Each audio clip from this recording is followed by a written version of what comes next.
teaching today, I.S.U.P.K. Biblical Law class, but today is about the Feast of Dedication. In other terms, the Feast of Hanukkah. 2,500 years ago, our people, our temple got taken away from us by the Greeks. And we had to take our temple back. And we had a great leader by the name of Judas Maccabees that came and took back the temple from the Greeks. And we here celebrating that day, man. And also observing that day. All right? Anybody got anything to say before I start the class? All right, let's go to Judges chapter 5, verse 11.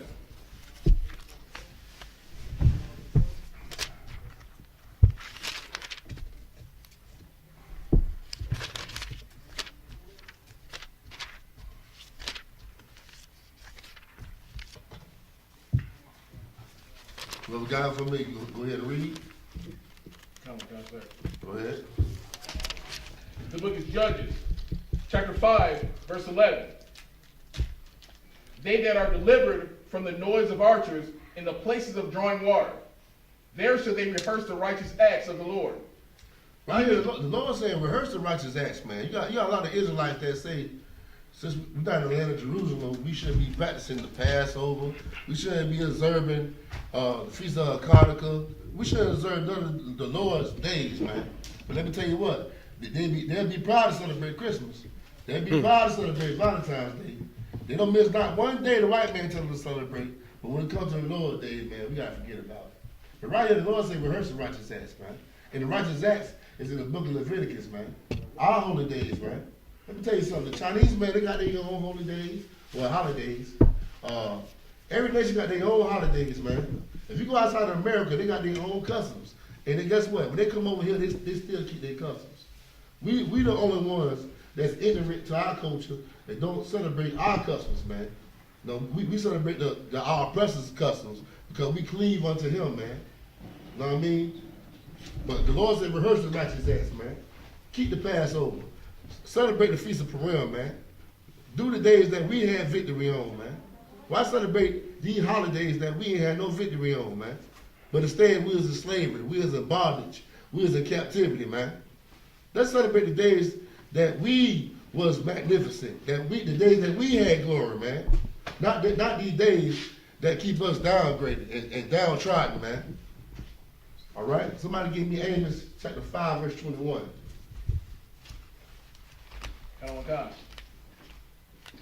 Hold on, before we go there, I want you to start from the top again.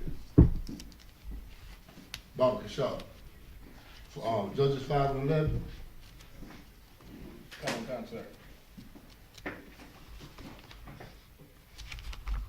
The book of Judges, chapter 5, verse 11. They that are delivered from the noise of archers in the places of drawing water. What's the noise of archers? Anybody know? What is an archer? Go ahead. No, archers, man, shoot bow and arrows. That's back then they didn't have guns. You know what I mean? So they used bow and arrows. The Lord said they are delivered from the noise of the archers. Read. In the places of drawing water, there shall they rehearse the righteous acts of the Lord. Okay, back then, right here it says, people that are delivered from the noise of the archers, man. Mm-hmm. People are delivered from the destruction that's going on, man. You know what I mean? I got some right here, boy. Let me go one. People that delivered from the destruction that's going on. People that's you know what I mean, that surviving and that's living. The Lord say, rehearse the righteous acts, man. Right now, we are those people that survive America, man. Even though a lot of our people are victims of America, we used to be victims of America too before we came to here, man. We survived that, man, and found the truth, man. Right. And the people that know the truth, the Lord said, rehearse the righteous acts, man. Rehearse the righteous acts. Read. Even the righteous acts towards the inhabitants of his villages in Israel. That's why we pray to the east. I mean, we get up and say, LePaul, we face the east, man. All right? So let's get Amos chapter 5, verse 21.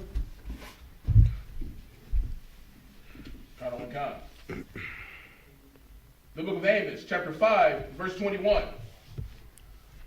I hate, I despise your feast days. The Lord said, I hate and I despise your feast days.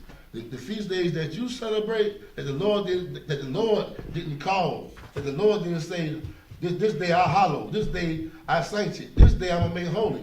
The Lord hates those days, man. And the Lord didn't say this day is holy, he hates it. I mean, I don't care if it's your birthday, Thanksgiving, whatever day, the Lord hates it, man. Because the Lord has own days that he called holy, man, that his people supposed to celebrate. Read. Count on God.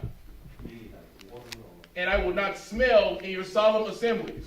Hey, when y'all get together, you know what I mean, for that Thanksgiving meal, that Christmas meal, the Lord ain't smelling that, man.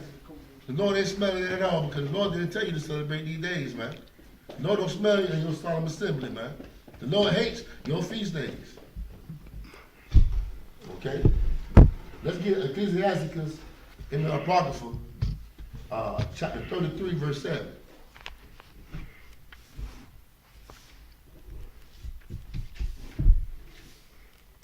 Count on God. The book of Ecclesiasticus, chapter 33, verse 7. Go ahead. Why doth one day excel another, when as all the light of every day in the year is of the sun? Right here the scripture is saying, why do one day, you know what I mean, excel another? What does excel mean? Excel means to rise. You know what I mean? Why is one day more important than another day? Hey, when every day the sun rises on this day and that day, the moon rises on the day, the same way the sun rises up, and every day is the same, basically. Why one day gotta be more important than another day? Read. Count on God. Verse 8. By the knowledge of the Lord they were distinguished, and he altered seasons and feasts. Now what again? Altered seasons and feasts. Now read from the top. Count on God. By the knowledge of the Lord. By the knowledge of the Lord. They were distinguished. Uh-huh. And he altered seasons and feasts. So guess what? It's evil for somebody to go behind the Lord and alter his days, man. Know what I mean? It's evil for somebody to change the Sabbath day to Sunday. Right. It's evil for somebody to take Christmas and get rid of the Feast of Hanukkah, man. It's evil for you to come and alter the days of the Lord and implant your days and make your days all holy and what everybody celebrate. That is evil, man. When the Lord got days that everybody supposed to come together and celebrate, man. That is evil, man. Somebody give me Daniel chapter 7, if I'm mistaken, verse 25. Count on God.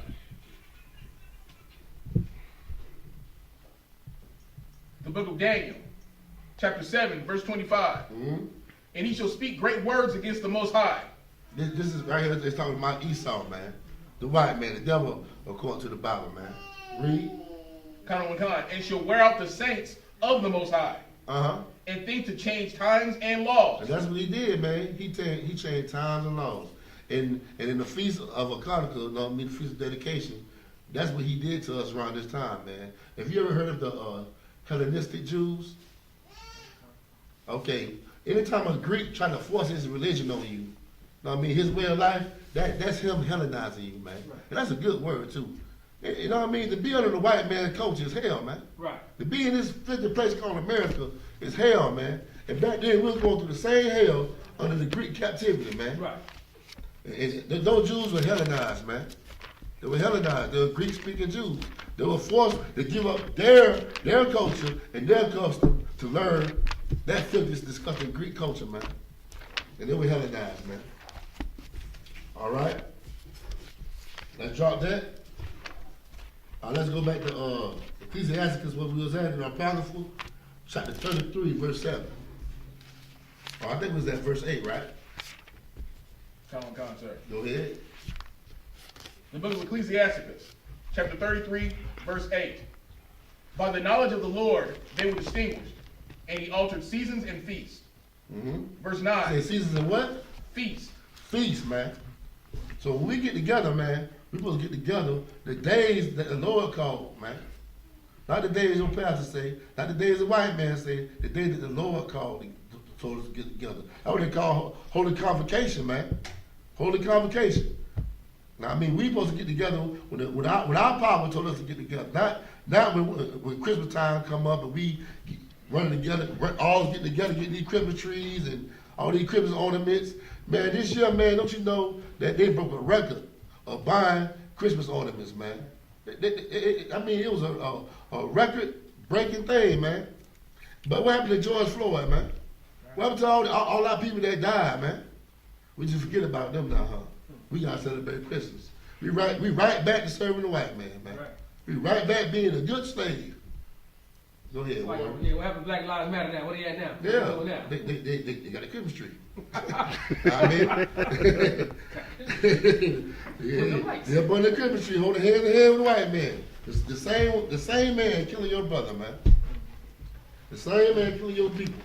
You right back holding his hand during these holidays, man. Let me tell you something, man. You throwing a temper tantrum downtown, burning up stuff. You ain't hurt the white man. You ain't hurt them. They got insurance on their stuff. Right. You ain't hurt nothing. No, you hurt the white man. Stop celebrating his holidays, man. That's how you put a dent in America, man. That's how you put a dent in their pocket. Stop jumping when they tell you to jump. Know what I mean? Get with your people, spend the money amongst your people, and watch you just get broke. Watch America fall. Watch you have nothing. Watch you be ready to go to war with you, man. Because guess what? You will make America go round, man. The black dollar, the Hispanic dollar, man. You the one make this place tick and talk. Okay? All right. Hey, y'all handle that. Somebody handle that. All right. Read on, Warren. Con, verse 9. Some of them had he made high days, and hallowed them. And some of them have he made ordinary days. Verse 10. So guess what? Christmas is an ordinary day. Thanksgiving is an ordinary day. Your birthday especially is an ordinary day. But some days he made high days. Some days he made days of observation. The day is a day of observation. The day is not a high holy day. The day is the day we observe that we have victory, man. The feast of dedication is us taking back the temple and get rid of all that Greek stuff out of our temple and redecorate it with holy things, man. Like menorah, like we did with our school. We put up 12 new banners. Right. Know what I mean? We put up new stuff in the school, man. That's what you're supposed to do. You're supposed to get gifts and hand it to your children on Christmas. You're supposed to get gifts and present it towards the temple, man. That's how you celebrate the Lord's Day in December, not Christmas, man. And when you celebrate Christmas, you also serving another God. Right. You're serving another God, man. You're not serving the Most High. And that's why our oppressors force these holidays on us so we can serve other gods instead of our God, man. All right? Let's get Romans chapter 10, verse 1.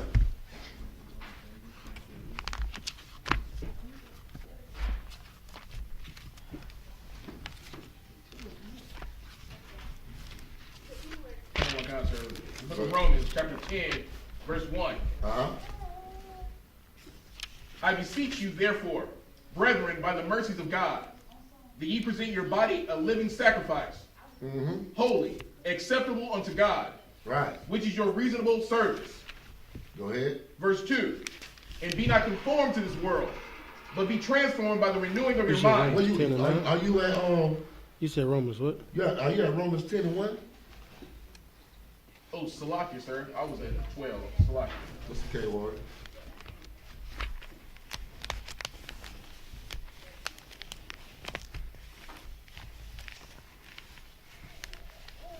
The book of Romans, chapter 10, verse 1.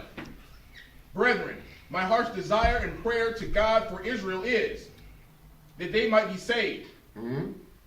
Verse 2.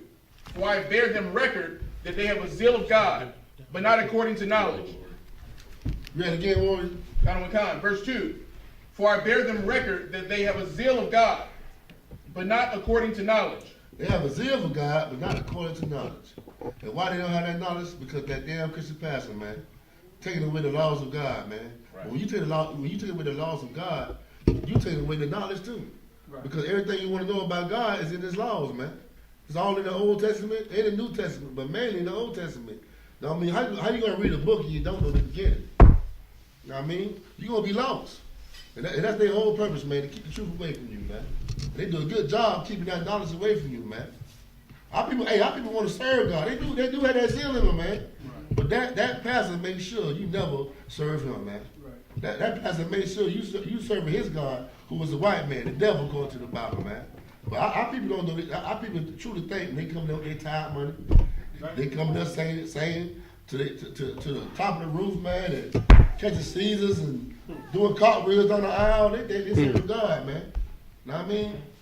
But that Chris Pastor gonna pay for that, man. That hiring, he's gonna pay for that, man. He's gonna pay for misleading the children of God into the hands of the white man, man. Right. Now, our people have a zeal to serve the Most High, but not according to knowledge, man. Right. Read. Oh God. Verse 3. For they being ignorant of God's righteousness, and going about to establish their own righteousness, have not submitted themselves unto the righteousness of God. Christmas. All these holidays is them establishing their own righteousness, man. That's not the righteousness of God, man. That's not the way how you serve the Most High, man. Know what I mean? All right. Let's get John chapter 10, verse 22.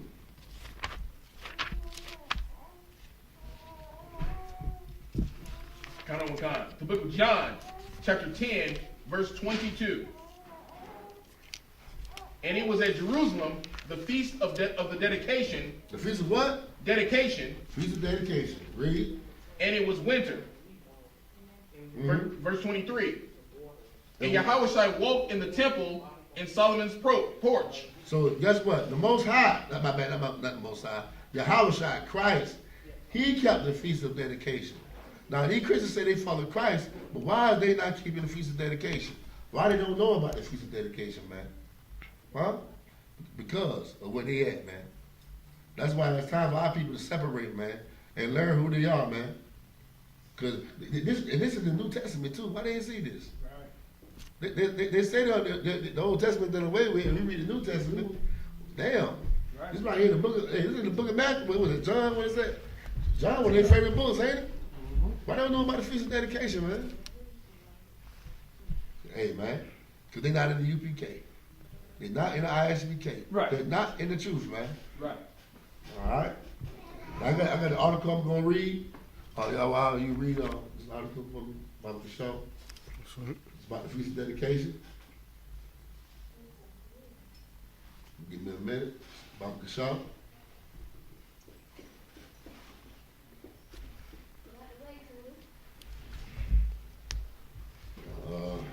Lucky. Ego Award.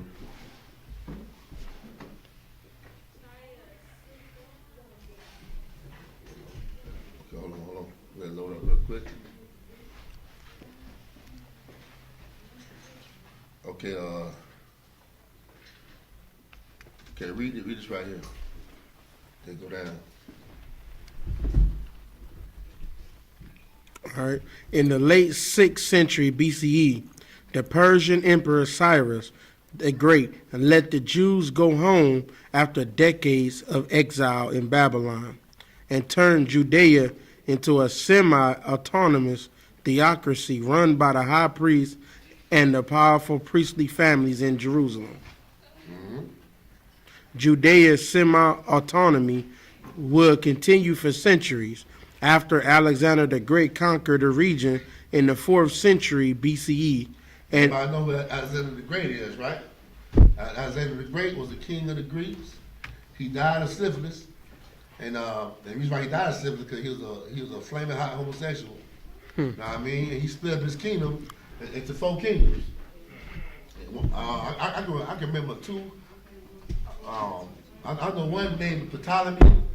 He was a ruler of Egypt, and I think one was Shalus. I forgot it. I got. It's like we gonna get into that. It's in okay, yeah. Maccabees. We'll get into that later. Read them. Come. And it would persist under the Ptolemaic kingdom based in Egypt and the Seleucid Empire in the north, which dominated Israel at different times. Yeah, I knew it was Seleucid. I can't pronounce it at the time. Go ahead. Come. During this time, the Hellenic domination of the Near East spurred. Remember I told you about the Hellenists, right? Anytime you hear Hellenic, it's talking about the Greeks pushing their culture on the Israelites, on people and stuff, all right? Read. Come. The Hellenic domination of the Near East spurred economic development, and the dominant urban class in Judea, the priests, became increasingly wealthy and Hellenized.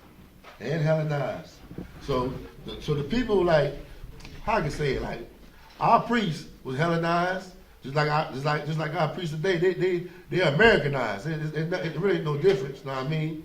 Both of them working for the white man. Know what I mean? And then this time our priests was working for the white man as well, man. Or Salagi, if I could. Go ahead, The Warren. Greeks and the person that's above us now is the same people. Right. So they're doing the same thing. They got the priests who are the pastors of today.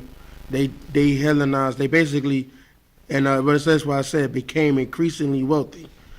So what they did was they got the pastors that they knew that can lead a lot of people, that a lot of people want to follow them. They would make them wealthy and then increasingly Hellenize them and the people. But that was it, sir. But today it's called Americanized. Mm-hmm. Know what I mean? You know? Come. But the majority of Judeans were rural farmers. They were not becoming rich, nor were they adopting the ways of the sophisticated cosmopolitan Jerusalemites. This socio-economic divide will play a decisive role in the following events. Mm-hmm. The rise of Antiochus, Antiochus. the fourth. That's a we need to remember that name right there, Antiochus, man. Read. In 175 BCE, Antiochus IV Epiphanes ascended to the throne of the Seleucid Empire, which at that point controlled Judea. Wanting to outdo his father and capture Egypt and unite the Seleucid and Ptolemaic kingdoms into one superpower, Antiochus needed money. When a faction of Judean priests offered to pay him to replace the high priest Onias III with his younger brother Jason, he took the money. Why not? But this created a dangerous. Just speak about the part where the Romans defeated Antiochus. You see, I'm look for that part. Yeah, read that part. The part where the Romans said, yeah. Isn't that where the Romans had defeated him? Let me see.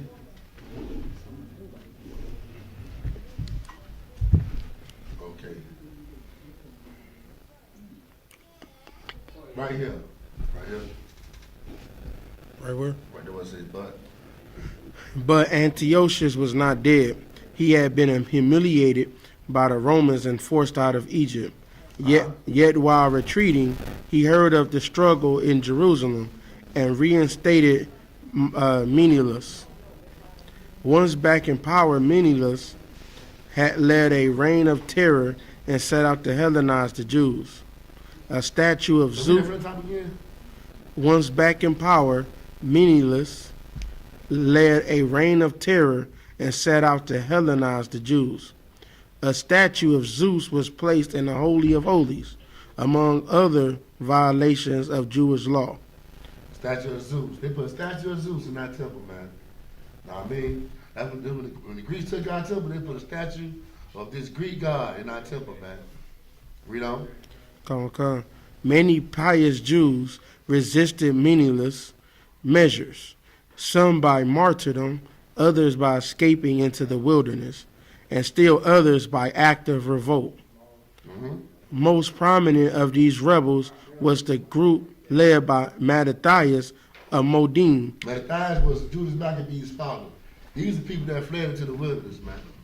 Read.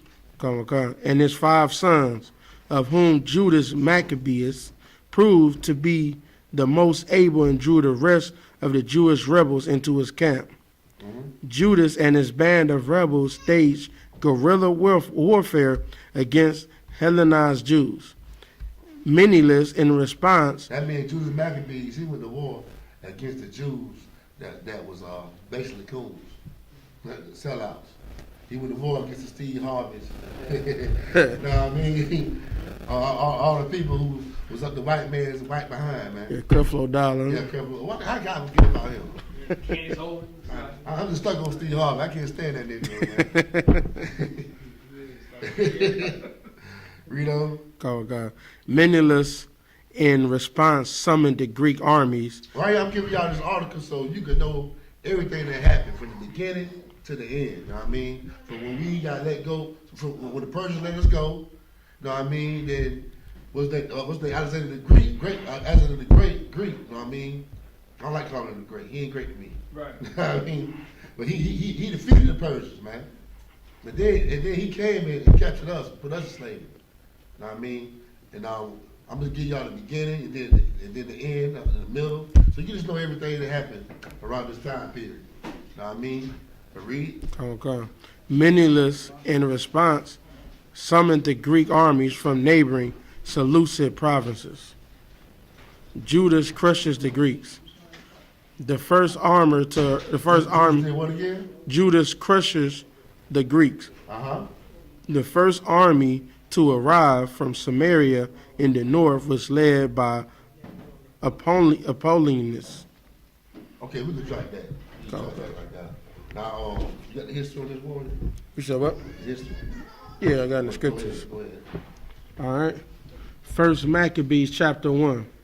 And it happened after that Alexander, son of Philip the Macedonian, who came out of the land of Chittim, had smitten Darius, king of the Persians and Medes, that he reigned in his stead, the first over Greece, and made many wars, and won many strongholds, and slew the kings of the earth, and went through to the ends of the earth, and took spoils of many nations, insomuch that the earth was quiet before him, whereupon he was exalted, and his heart was lifted up.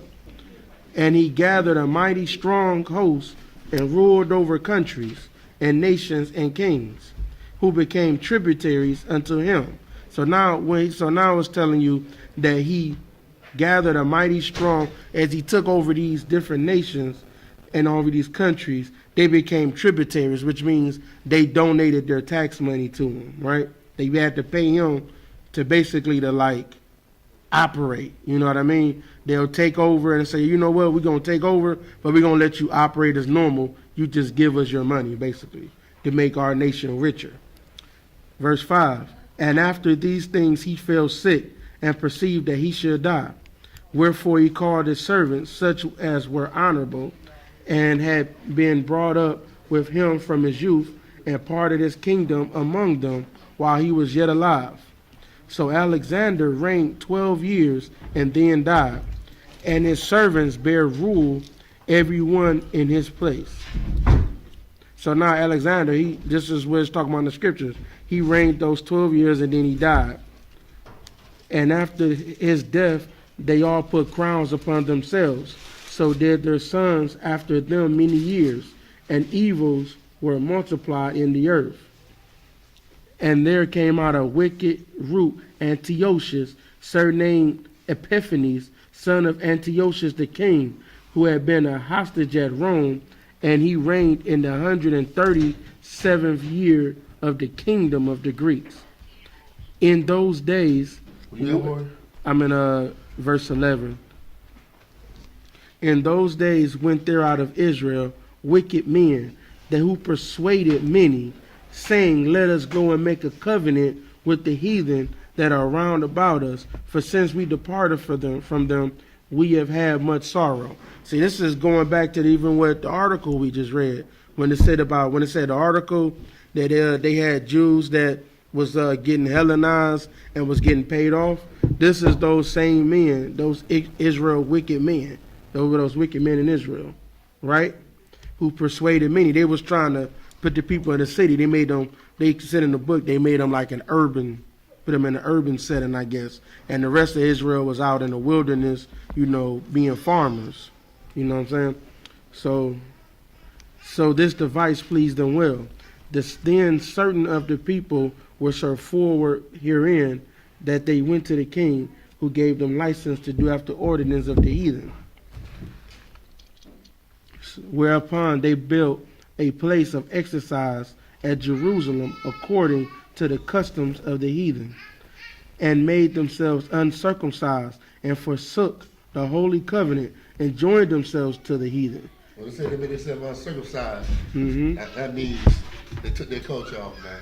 Yep. They took their culture off, and basically that was they form of Christianity back then, Okay. following the Greeks. Go ahead. It's like I don't want you to read. I don't want. It kind of sound like it was redlining. Had some in the city made them urbanized, and some out in the field. It's like the same thing they did here in the United States. Redlining people selling the blacks that only can stay in this area. And that's what it kind of sound like to me. I mean, I'm sure it was. It just not everything is going to be, Plus, you got to remember, we're going to get into it later, but we had a bunch of different artifacts and writings of stuff, but then, they came and destroyed all of our history. We had a bunch of history. We had a bunch of records. This is just the only record that, mostly survived. We got a few things that survived, but the Bible was the only thing that had, a list of all our records that really survived. Skip down to verse 41. Okay. Moreover, King Antiochus wrote to his whole kingdom that all should be one people. That all should be one people. Don't this sound familiar? Don't this sound familiar? We all one people, huh? My bad. We the human race. They say we the human race now, man. Hey, ain't nothing new under the sun, man. They're doing the same thing back in the day, man. 2,500 years. You know what I mean? 2,500 years ago. Christ was 2,000 years ago. But this was 2,500 years ago, right before Christ. They're talking about we all the human race. Guess what another time this happened at too? The Tower of Babel. Right. The Tower of Babel, they're saying we all the human race. They telling you it's equality when they say that, but when you look hard at it, it's not equality. Matter of fact, you ain't gotta look hard. Just go outside the door. You know what I mean? There's no equality. It's always a top, a middle, and a bottom class. You know where we at. You know where we at, man. And so if I could, sir. Go ahead, word. What it is all politics. If you understand. White people want to be politicians. They want to talk a good game. They want to make you feel like they really there for you. We all one people. But who's ruling if we all one people? Right. They gonna rule and they gonna force you to do what they want you to do. So how are we all one people? So it's just like a mirage. Make you feel good, make you not want to fight back. Right? And make you not want to fight. But they ain't what Judas Maccabees did. You know what I'm saying? They call smooth words. Yeah. White man good at those smooth words, man. Calm me down. Take all the fight out you. Right. We all the human race. We all one people. Let's get along, man. Let's get along while I still secretly still kill you in these streets, man. You know what I mean? I'm telling you, let's get along. I'm still killing your people, man. Well, I'm the one telling you let's get along. We all one people. The man who's saying that is killing us day and night. You know what I mean? But read on. Come. And everyone shall leave his laws. So all the heathen agreed according to the commandment of the king. Yea, many also of the Israelites consented to his religion, and sacrificed unto idols, and profaned the Sabbath. Profane the Sabbath. Because in the Greek and Roman customs, man, they like to worship their gods on Sunday because they believe in sun worship, man. Zeus is also, according to Roman culture and Greek culture, he's a sun god. You know what I mean? That they do. They call Mithridates in Roman culture. Mithridates, something like that. But they are heavy sun worshipers, man. Constantine was a sun worshiper too. You know what I mean? And that's why they changed the Sabbath to Sunday. The food of masses. All right? Okay. Funny thing, if I could, Go ahead, Warren. how, being a sun worshiper, right? Now you got black people now talking about they Egyptians and still want to go worship the sun. So it's like we all trying to get back to our kingdom, try to rule over. But then it shows how easily we can be manipulated to worship the sun. They think because they quote unquote left Christianity that they're not worshiping the sun no more. That they not worshiping a white man religion or another nation's religion just because they go to Egypt and start worshiping their religion. they understand that was beat into them too. But I was on that. Now we're gonna get into an Israelite woman, man, that had 7 sons. They had 7 sons. Now, I mean, we're gonna read about this courageous woman, man, and how she had the zeal of the Lord on her and her sons, man. And our black woman can learn a lot from this courageous woman, man. And we can learn a lot from these 7 sons. How we supposed to be soldiers for the Lord, man. Cause they died for their nation, man. They died for their brothers and sisters, man. That's the way we should be, man. All right, so let's get 2 Maccabees, chapter 7, verse 1 in the Apocrypha.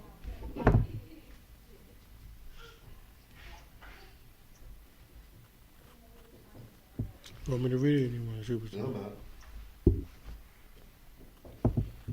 Come on, Con, all Okay, right. yeah. Go ahead. Book of 2 Maccabees, chapter 7, verse 1. It came to pass also that 7 brethren with their mother were taken and compelled by the king against the law to taste swine's flesh, and were tormented. Everybody don't compel me? Salaki. Go ahead. They're like made to do so. Made to do so. When this happened to us, man? Salaki. Go ahead. Slavery. When they fed up, how they fed us that swine flesh of slavery, man? Salaki, that's the only thing they would allow us to do. That's right. That's the only thing they gave us, man. And they love giving us some damn intestines, then shit. Our people can't get away from it, huh? That's a curse. That's a curse upon us. Now read. Con, and compelled by the king against the law to taste swine's flesh, and were tormented with scourges and whips. We was also tormented with whips, man. We had our back beat in slavery all the time, man, for the little bit of mistake, man. Get our back beat in, man. That's right. They did the same thing right here in Greek captivity, man. Go ahead. Con, verse 2. But one of them that spake first said thus, What wouldst thou ask or learn of us? We are ready to die, rather than to transgress the laws of our father. That's what you call a real soldier, man. Right. Let me tell you something, man. The white man was ready to die before he served you, man.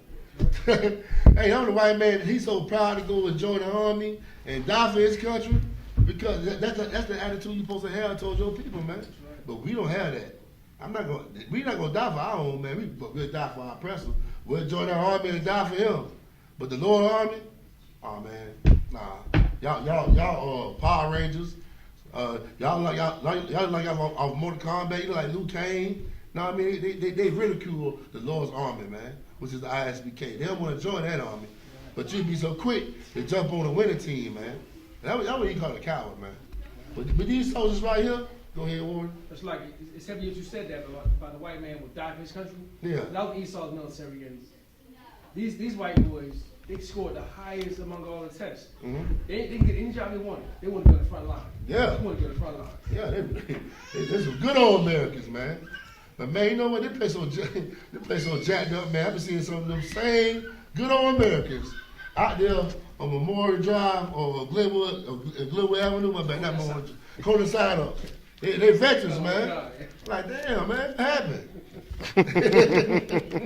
I ain't got $1 for you, goddamn. But he got that hold on beside, I'm homeless. I need money. Man, he's trying to take care of his own like he's supposed to, man. There's a lot of them out there, man. Veterans, man, that fought and died for this country, man. And some of them went crazy. That's why they out there, because they went damn crazy. Right. Go ahead. So like I want if I may, with staying within the topic of this, it's so heavy because when we think about back to our childhood, we have these veterans out here now that are homeless, that are bummed, that are looking for something to eat. They can't get any the proper medical care, anything that they need. But when you're in school, they're teaching you to say, I pledge allegiance to the flag of the United States of America. Right. So you're taught to pledge allegiance to this piss hole when you're a child. Mm-hmm. And then when you've gone and you had your legs blown off and you lost your mind and you're suffering from PTSD, they forget about you. But Right. you've already pledged allegiance to this country. You already pledged allegiance to this Right. place when they don't want you. Yeah. But they want you to take care of them, but they don't take care of you. Right. Know what I mean? That's what you call an unjust steward, man. Oh, Salaya. Go ahead, Warren. You know, they said, ask not what your country can do for me, do for you, ask what you can do for your country. Everybody heard of that before. Yeah, right. Nothing funny. Let's read on. Verse 2. But one of them spake first, said thus. Salaki, sir. Verse 3. Verse 2. Continuing verse 2. We are ready to die, rather than to transgress the laws of our fathers. Verse 3. Then the king, being in a rage, commanded pans and cauldrons to be made hot. All right, let's get Matthew chapter 10, verse 28.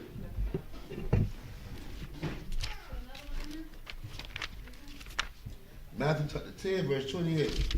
Now, this king is mad and angry. He in a rage, man. Like, because these young boys, too, they like grown men. Like, some of these boys are young, man. And they tell the king with a proud, puffed up chest, man, we ready to die.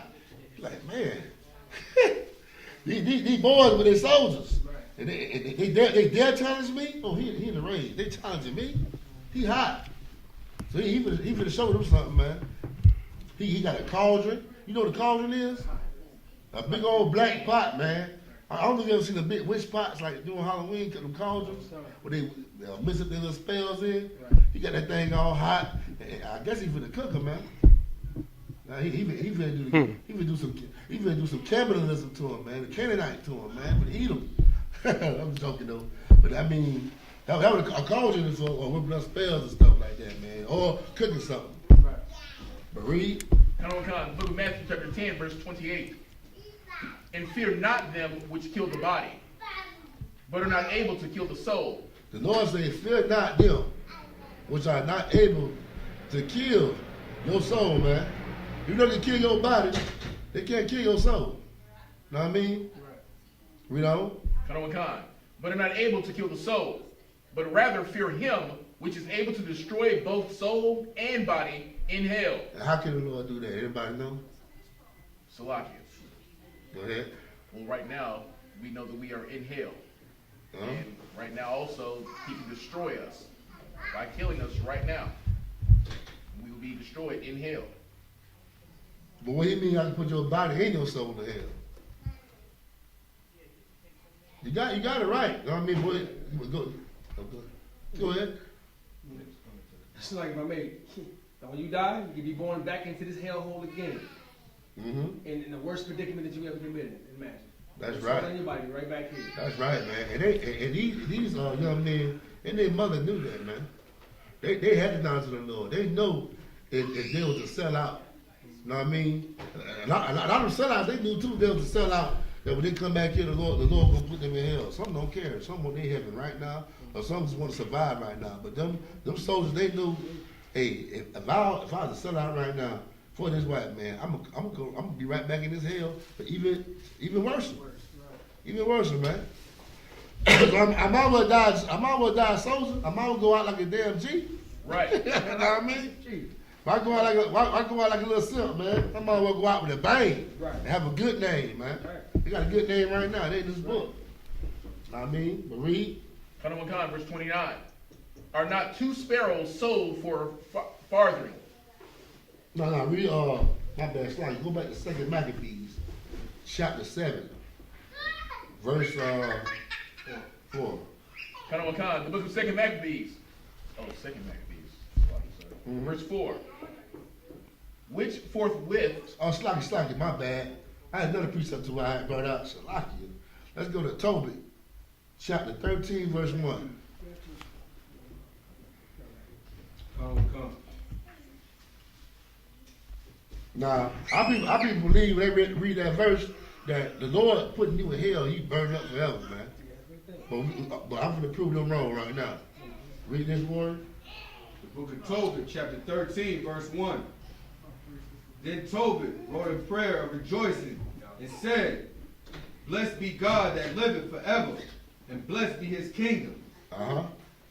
For he doeth scourge, and have mercy, and leadeth down to hell, and bringeth up again. Read that again.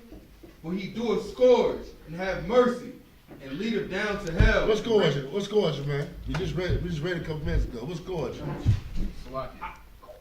Whip. That's right. He do whip. He will beat you. He will chastise you, man.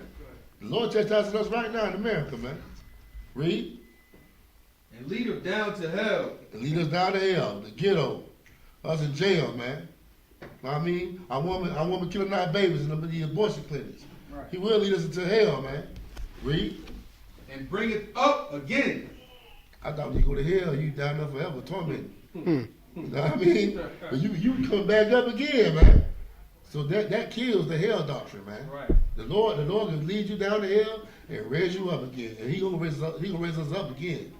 That is coming soon. Go ahead, Warren. It's like it's so heavy that we're speaking on this because my mother and I got into it last night because I was talking about she was talking about one of our relatives who has cancer, Uh-huh. and then she went into the diabetes and the hypertension. So I was like, we lead in all of these diseases, and I said there's a reason why we lead in them. I said it's biblical, and of course she's heard me say these things because she knows that I don't eat certain things anymore. Well, she immediately decided to start talking about pork.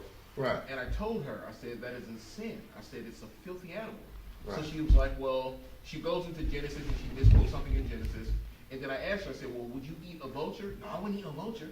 I said, well, what's the difference in a vulture and a pig? So she was like, well, I just wouldn't eat no vulture. But the thing that she said to me afterwards was, I don't think God's going to send me to hell because I'm eating a pig. And I was like, you're in hell now. Right. And you're eating a pig in hell. Right. But of course, Man, she didn't understand that. eating pig is, hey, let me tell you something. Us eating pig is hell, man. That's right. Right. So like if I could. Yeah. One of the questions that I asked, I've asked this before, and I think the Christians have thought about this, but if you show someone a picture of chitlins, and you look at that, it looks disgusting. But imagine asking a Christian, would you serve this to Christ?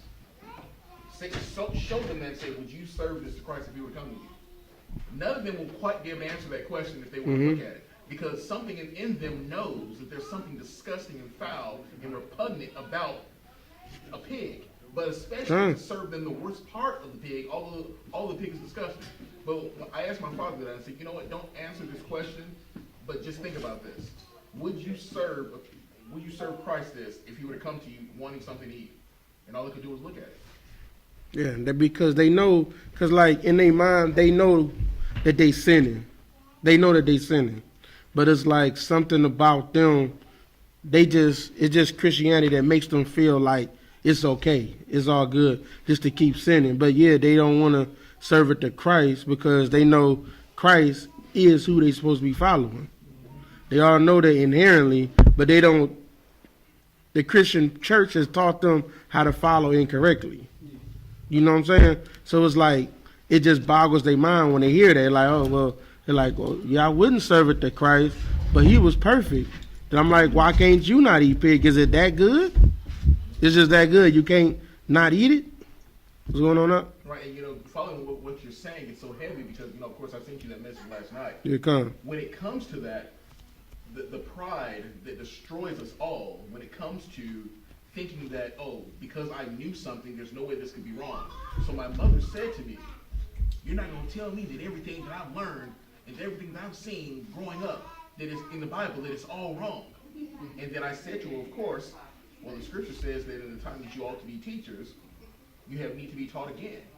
Right? Of course, she couldn't say anything from that, but she was still trying to hang on to the fact that it's okay and that she wasn't going to go to hell for eating swine. And the thing about it is our minds are destroyed once you get to this certain age. It's like you can't teach an old dog new tricks. You can, but if the Most High isn't dealing with you, then he isn't dealing with you. Right. But it's the fact that they're stuck on it, but a part of them knows that they aren't supposed to be eating the swine. They know it. Right.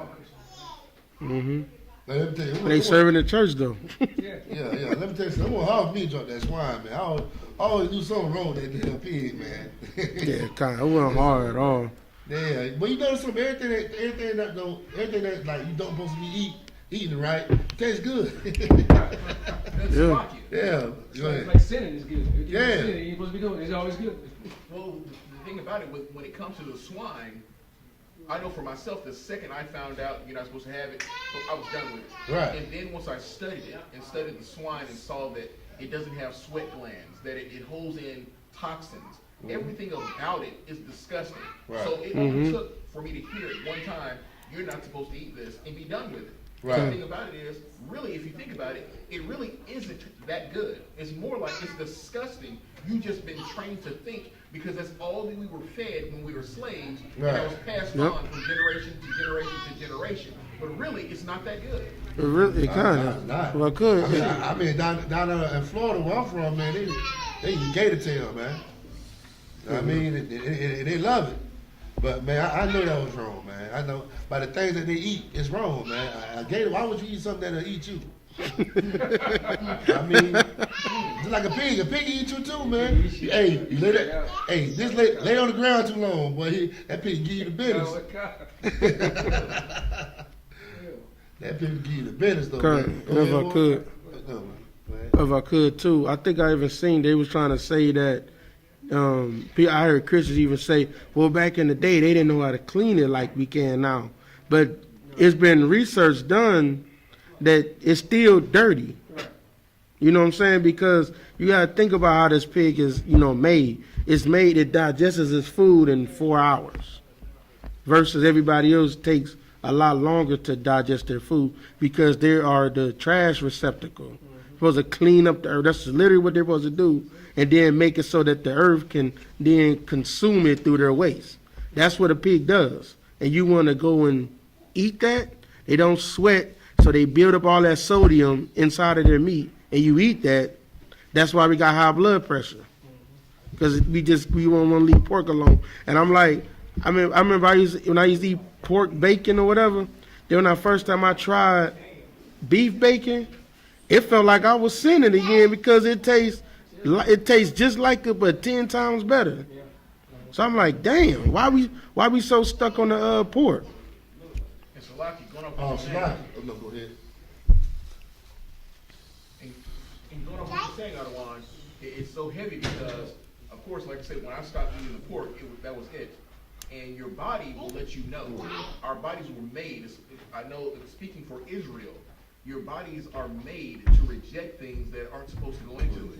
So what happened was, it was several months ago, my mother and father were putting some things on the grill.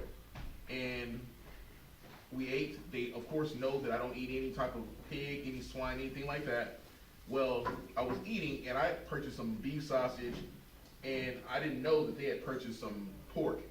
Well, it looked as though I was eating regular sausage, beef sausage.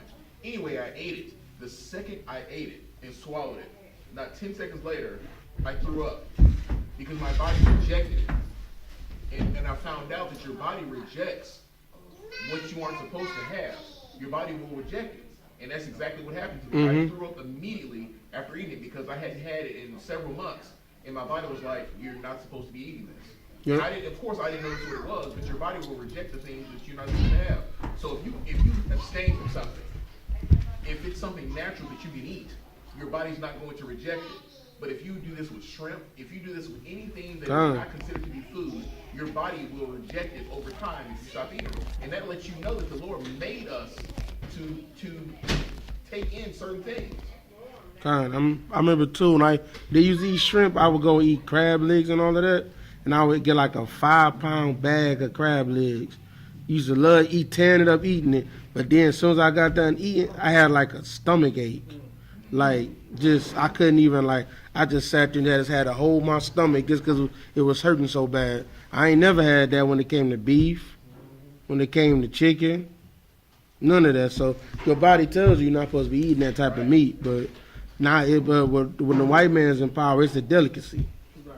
It's like, sir, if I could. Oh, the last one. I was just going to add on what you're saying. All the Christians, everybody know you ain't supposed to eat that stuff. You ask any Christian right there, they'll tell you that's what eat shrimp on the black.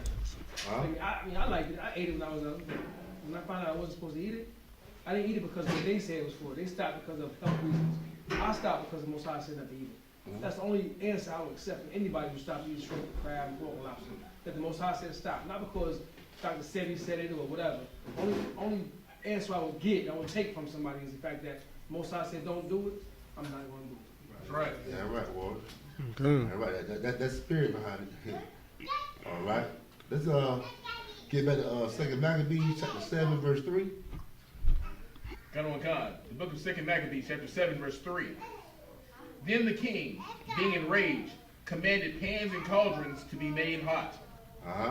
Verse 4. Which forthwith, being heated, he commanded to cut out the tongue of him that spake first, and to cut off the that first one challenged him, man. He ain't like that, so he called himself making that first one an example, man. Know what I mean? To terrify the other 6 brothers. So I'm gonna make you an example. See what they gonna do. They might fold. They might not like that. They want to see their tongue get cut out. Know what I mean? So let's see by me making him an example. Let's see if y'all gonna fold, man. Let's see if y'all still gonna be some soldiers. Read. Con. And to cut off the utmost parts of his body. What's the utmost parts of your body? Fingers, like my good fingers, Arms. arms, yeah, all these. Yeah, all that, man. He met this young warrior up, man. Read. Con. The rest of his brethren and his mother looking on. Verse 5. I'll slide you up. Let's close that door. Go ahead. Con. Verse 5.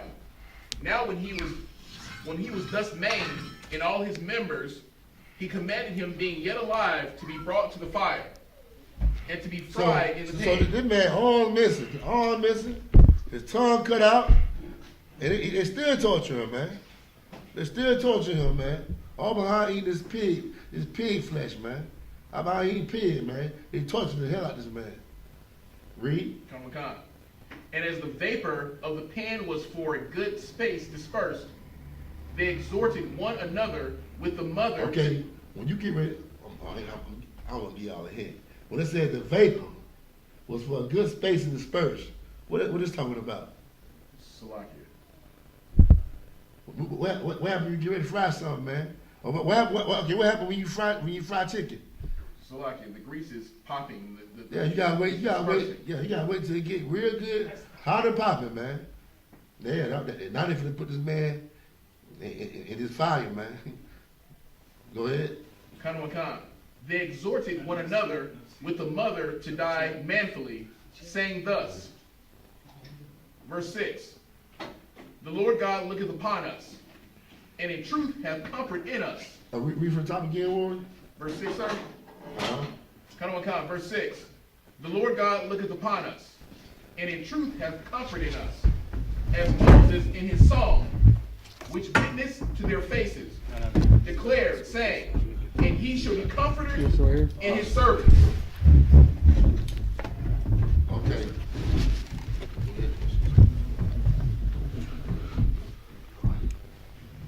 All right. Read it from the top again, Warren. Con. The book of 2 Maccabees, chapter 7, verse 6. The Lord God looketh upon us, and in the truth have comfort in us, as Moses in his song, which witnessed to their faces, declared, saying, and he shall be comforted in his servants. Go back to go back to the Salakia. Go back to the vapor scripture real quick. Con. 2 Maccabees 7, verse 5. Now when he was thus maimed in all his members, he commanded him, being yet alive, to be brought to the fire, and to be fired in the pan. Salakia, fried in the pan. And as the vapor of the pan was for a good space dispersed, they exhorted one another with the mother to die manfully. What did it mean when it said the vapor was read that vapor part again? It said a good disperse. And as the vapor of the pan was for a good space dispersed. A good space dispersed. What did that mean? A vapor of the pan was a good space dispersed. Salakia. Basically what it's saying is that the vapors were spreading of the pan dispersed throughout the room or whatever which they were in. Go ahead. Keep going. Go. No. After it was so much cooking, like after it was gone, after the vapors was gone. You going for doing what though? Frying. Frying what? The man that's The flesh. Frying the flesh. Keep going. Salakia, Kanawakan. They exhorted one another with the mother to die manfully, saying thus. Verse 6. The Lord God looketh upon us, and in truth have comfort in us. As Moses in his song, which witnessed to their faces, declared, saying, and he shall be comforted in his servants. Verse 7. So when the first was dead after this It number. said when the first was dead. So that was the sun vapor. That was the son, her son flesh. The first one. That was his flesh.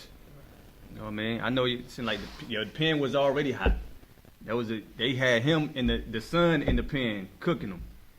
You know what I mean? That's what the white man did to us over thousands of years ago. You know what I mean? So we celebrating the feast of Hanukkah tonight. You know what I mean? In a couple of weeks, black people gonna be celebrating what? Christmas. You know what I mean? So instead of doing what the Lord said, we want to do what Esau said. But this is what Esau is doing to us, the white man, thousands of years ago, even to this day. Like you go back and look in, what was it, Mississippi in the South? They had hot pans then, cooking black people. Look it up. That's part of your history. You know what I mean? So we celebrating the Feast of Hanukkah right now. You know what I mean? A memorial. You know what I mean? We observing tonight to remember, you know what I mean, when we fought and got back the temple. You know what I mean? And that's why we got this school. We just got this school recently. So when y'all decorate, I mean, it's the perfect time to decorate the school. You know what I mean? Shields, lilies, you know what I mean? Whatever. Israel. Make it look like Israel. Make it look like the temple. Make it look holy. You know what I mean? Right. That's what we doing. Keep going. They brought the second to make him a mocking stock. And when they had pulled off the skin of his head. They pulled off the skin of his head. Keep going. Listen to the brutality when he reading this. Like, just listen to it. Like, visualize what's going on, the type of brutality that the white man puts on Israelites, man. And then just think about the police brutality and all the evil that he do today. I mean, he never changed. And the Lord let us know throughout the Bible that Esau never changed. You know what I mean? He has a perpetual hatred, like the scripture says in Ezekiel. Like, man, he has a non-stop, bloodthirsting, violent hatred towards blacks, Hispanic, and Native American Indian people, man. We should be glad that the Lord gave us this day. Right. And all the feast days and memorial days. Right. You know what I mean? It's showing us the Lord destroyed them and killed their children, killed their wives, killed them. Instead of us dying because we didn't want to eat unlawful meat, unlawful food. You know what I mean? Keep going. So like if I could, real quick. The powerful thing about our feast days is that we actually celebrate when we killed our enemies. But when you celebrate Christmas, you're actually showing how your enemies conquered you and forced you to celebrate this history. You know what I'm saying? So it's just sad how we get wrapped up in that. You know what I'm saying? We want to celebrate Christmas, Thanksgiving. They killed us during them days. Right. Black Friday, they sold us. You know what I'm saying? They killed us. Like literally, like you can look up in history. You can look up in historic times. We were literally killed during their Christmas times and their holidays. So you literally is celebrating the death of your people. But you want to look at us as being, because we celebrating the death of our enemies. We looked upon as weird. We looked upon as we as a cult. We looked upon as as we, you know what I'm saying, we don't understand the true so-called gospel they want to say. We don't understand it. That was it, sir. You know who know why it's like that? Have y'all got into First Maccabees? Is this the 7 sons is the first one you got into? No, we started to for a little bit when we went to the story. Who know why they feel like they can just oppress us and get away with it? Why they can just kill us and keep killing us? Who know why they feel like that? A representation. Say it again. There's no representation. What do you mean by that? We allow that to happen. We just keep on celebrating. We keep on doing what they ask us to do. But why do we do that though? Why did Israel feel like we have to do that? We want to be a part of them. Right, we want to be a part of them. Who made it? Who made it like that? It's like if I could. A number of people, but Martin Luther King is one of Our them. leaders. I'm talking about back then, not even to the day. We know Martin Luther King. We know it in our time, but back then, thousands of years ago, who made it like that? It's like the Sadducees and Pharisees back then. Even before that. This was before that. This was before Christ. What's the scripture? First Maccabees. Hold what you got. Give me First Maccabees. Which one you want me to get? Hold on. We made a covenant with. Yeah, that's what I was looking for. Y'all read that? Talk, sir. Where y'all stop at in that one? We started at 42, sir. 42. Okay, then y'all jump right into this one. Come. Sir. What was that? The 42. It was about how the Greeks were telling all the people that we should be one people and leave our laws. All right, so y'all already covered it then. But basically, Israel, we wanted to be part of their culture. I mean, we want to be part of the white man's culture. You know what I mean? We wanted him to rule over us, basically. We didn't want to rule the earth. So that's the verse right here. So. You know what I mean? What is it? Keep going. Kanawakan. And when they had pulled off the skin of his head with the hair, they asked him, wilt thou eat before thou be punished throughout every member of thy body? Now he telling him this, trying to do what? He trying to scare him, trying to make him scared to do it, trying to make him submit. But watch this. Go ahead. Kanawakan, verse 8. But he answered in his own language and said, La'ah. La'ah, meaning no. In his own language, meaning what? La Shawan Kodash. La'ah. Keep going. Kanawakan. Wherefore he also received the next torment in order, as the former did.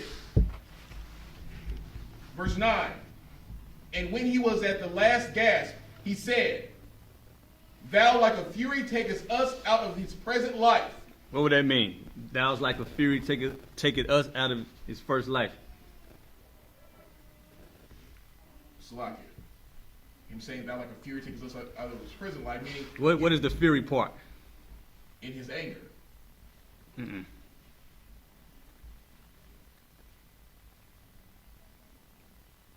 Keep going. Keep reading. Kanawakan. But the king of the world shall rise us up, who have died for his laws unto everlasting life. Okay, read that part over. Start at the beginning. Kanawakan, verse 9. And when he was at the last gasp, And when he was at the last gasp, go ahead. Thou like a fury takest us out of this present life. Thou's like a fury taking us out of this first life. It's like Go ahead. so that's saying like the Lord will take it with his spirit at the last gasp. But what the fury part is talking about what? Quickly. He took us out quickly. Like a strong fury of like wind. Mm-hmm. Strong wind. A strong wind is here, then it's gone. That's what it's talking about. Read again. Kanawakan, verse 9. And when he was at the last gasp, he said, Thou like a fury takest us out of this present life. Like you like a fury, you take us out of this first life. Go ahead.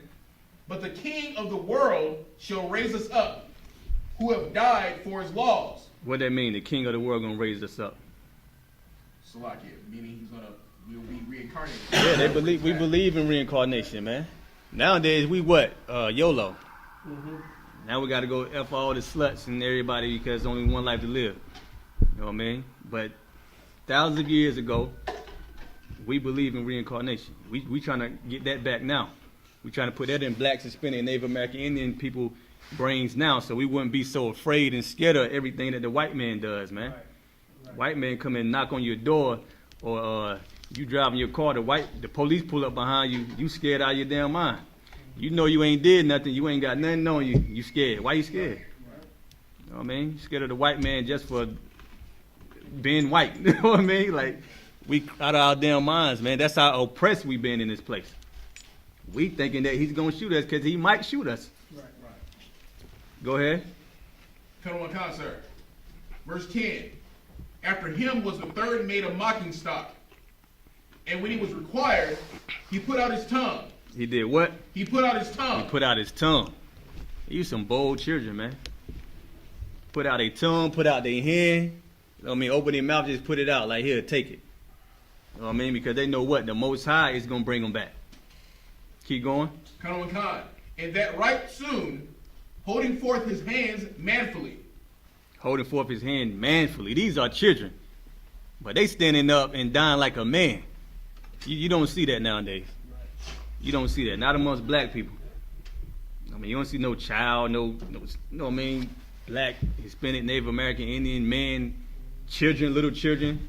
Like a newborn right there, like in the 2 or 3 years. Picture him doing that. You can't even imagine that, man. You can't even fathom that. But that's what these children is doing right now. Just dying because they know the Most High is their king. They know the Most High is their power, is going to bring them back to life. They don't fear what man can do to them, what man can do to their flesh. They fear these laws, statutes, and commandments. What the scripture say? Fear of the Lord is the beginning of understanding and the wisdom. That's these commandments that the Lord gave us. They fear that more than a man throwing them in a hot ass pan and burning their flesh to death.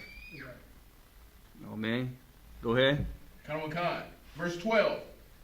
Insomuch that the king and they that were with him. Hey, you skip one, verse 11.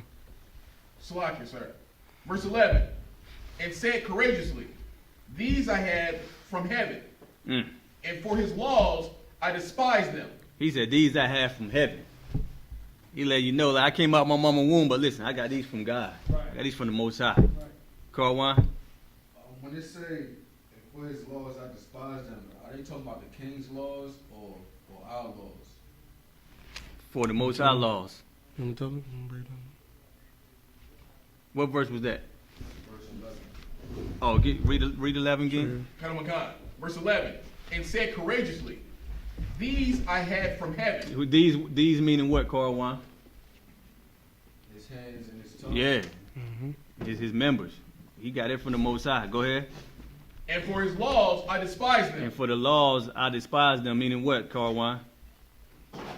That the Most High rule over me. For his law, statutes, and commandments, I give this arm and this tongue up. He the one that made them.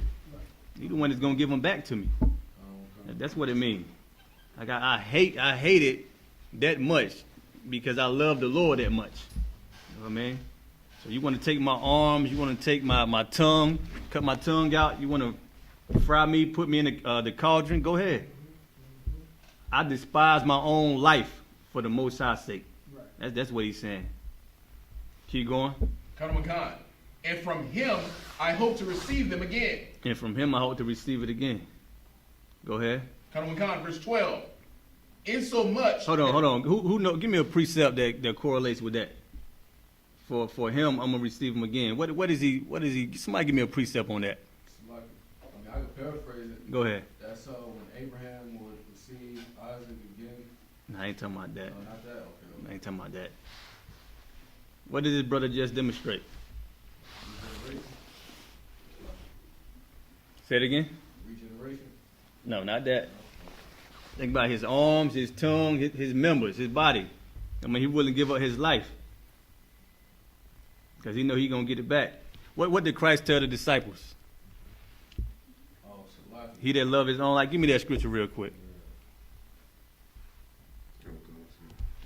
It's about Luke, Luke 9:24.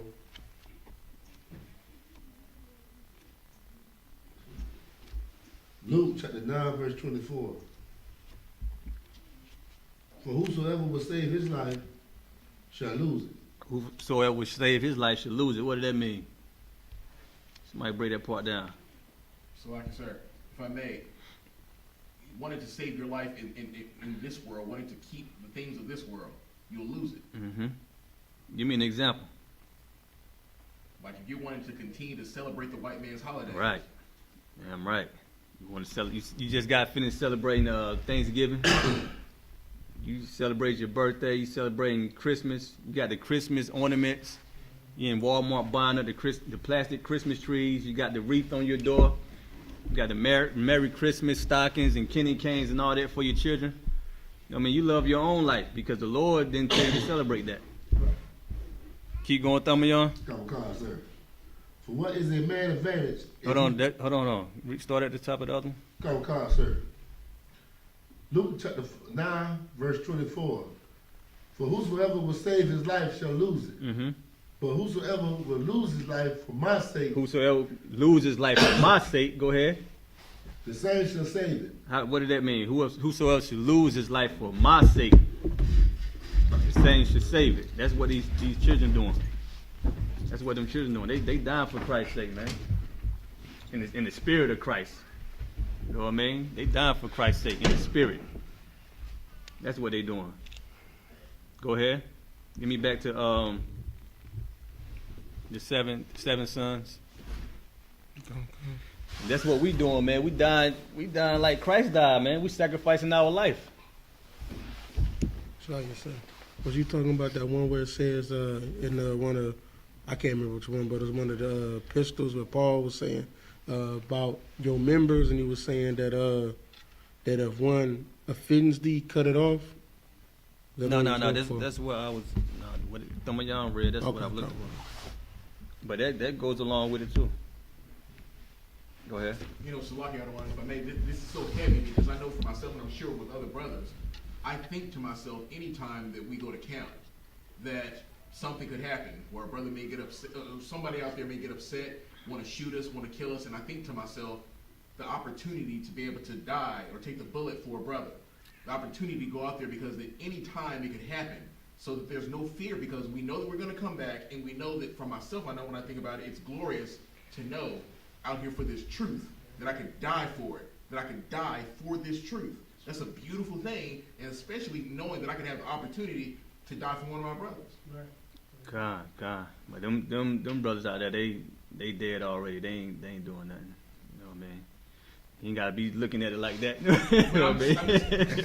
I know. Thought process. Yeah, that's a good way to think. But believe me, I'll be on the front line before anybody. They do try to do anything. You know what I mean? It's part of my responsibilities. You know what I mean? But keep going. Kind. We ain't worrying about Jamal and them getting angry because we said they gotta stop eating pork and stop messing with whores and stop smoking weed, stop selling drugs. You know what I mean? The Lord said, what? You make your face angry like theirs. You know what I mean? Christ said what? He sent us out as sheep amongst what? Wolves. We already know when we go out there who we dealing with. We was in the world. You know what I mean? We know our people. We know what they got on them, what they do. They sinners like we used to be sinners. I mean, we trying to reel them in how we living. Trying to make them perfect. We trying to be perfect. Go ahead, get me back where you was at. Verse 12. Insomuch that the king and they that were with him marveled at the young man's courage. They marveled, man. They was shot like, man. They was surprised, man. They ain't expect. You don't expect a child. They don't give their age, but you don't expect a child, someone that's not an adult, to be bold like that. You know what I mean? Here, take my tongue in my hands. You don't expect to see that. You ain't used to that. See, we reading about it right now, but back then when it's going on, like, that's amazing, man. Yeah, if you see it right now, it'll be amazing. Just think about if Esau said, listen, no, it's a law. Y'all got to eat swine. Mandatory. Or you be put to death. We gonna be in line. We gonna fight back. We gonna be in line to fight back. So like, it's so heavy that you said that too, because you know, I mean, even like, you know, you got some brothers who they get into a situation and they'd rather go to jail than snitch. But this is harder than that. Like, yeah. You rather to die. This is gangster. Right. This is gangster. This is really you rather to die for your brother. Yeah, this is brotherhood. Like what they think is gangster, it's not. You know, when they think about Esau, mafia, mob, and all that. No, this is gangster. Like the Most High is like a gangster. Right. You don't do what he say, he deal with you. And they doing exactly what he say. Go ahead. And so, like, sir, what you're saying, that's exactly what it is. It's brotherhood. That's something that has been taken from us. And these brothers are displaying it right here so heavy in a way that these brothers, they don't know anything about this. This is absolute brotherhood. Keep going. For that he nothing regarded the pains. Verse 13. Now when this man was dead also, they tormented and you mangled. See how they just said now when he was dead also, it's like he killing them, but they going out honorable. That's the main thing. They going out with integrity, man.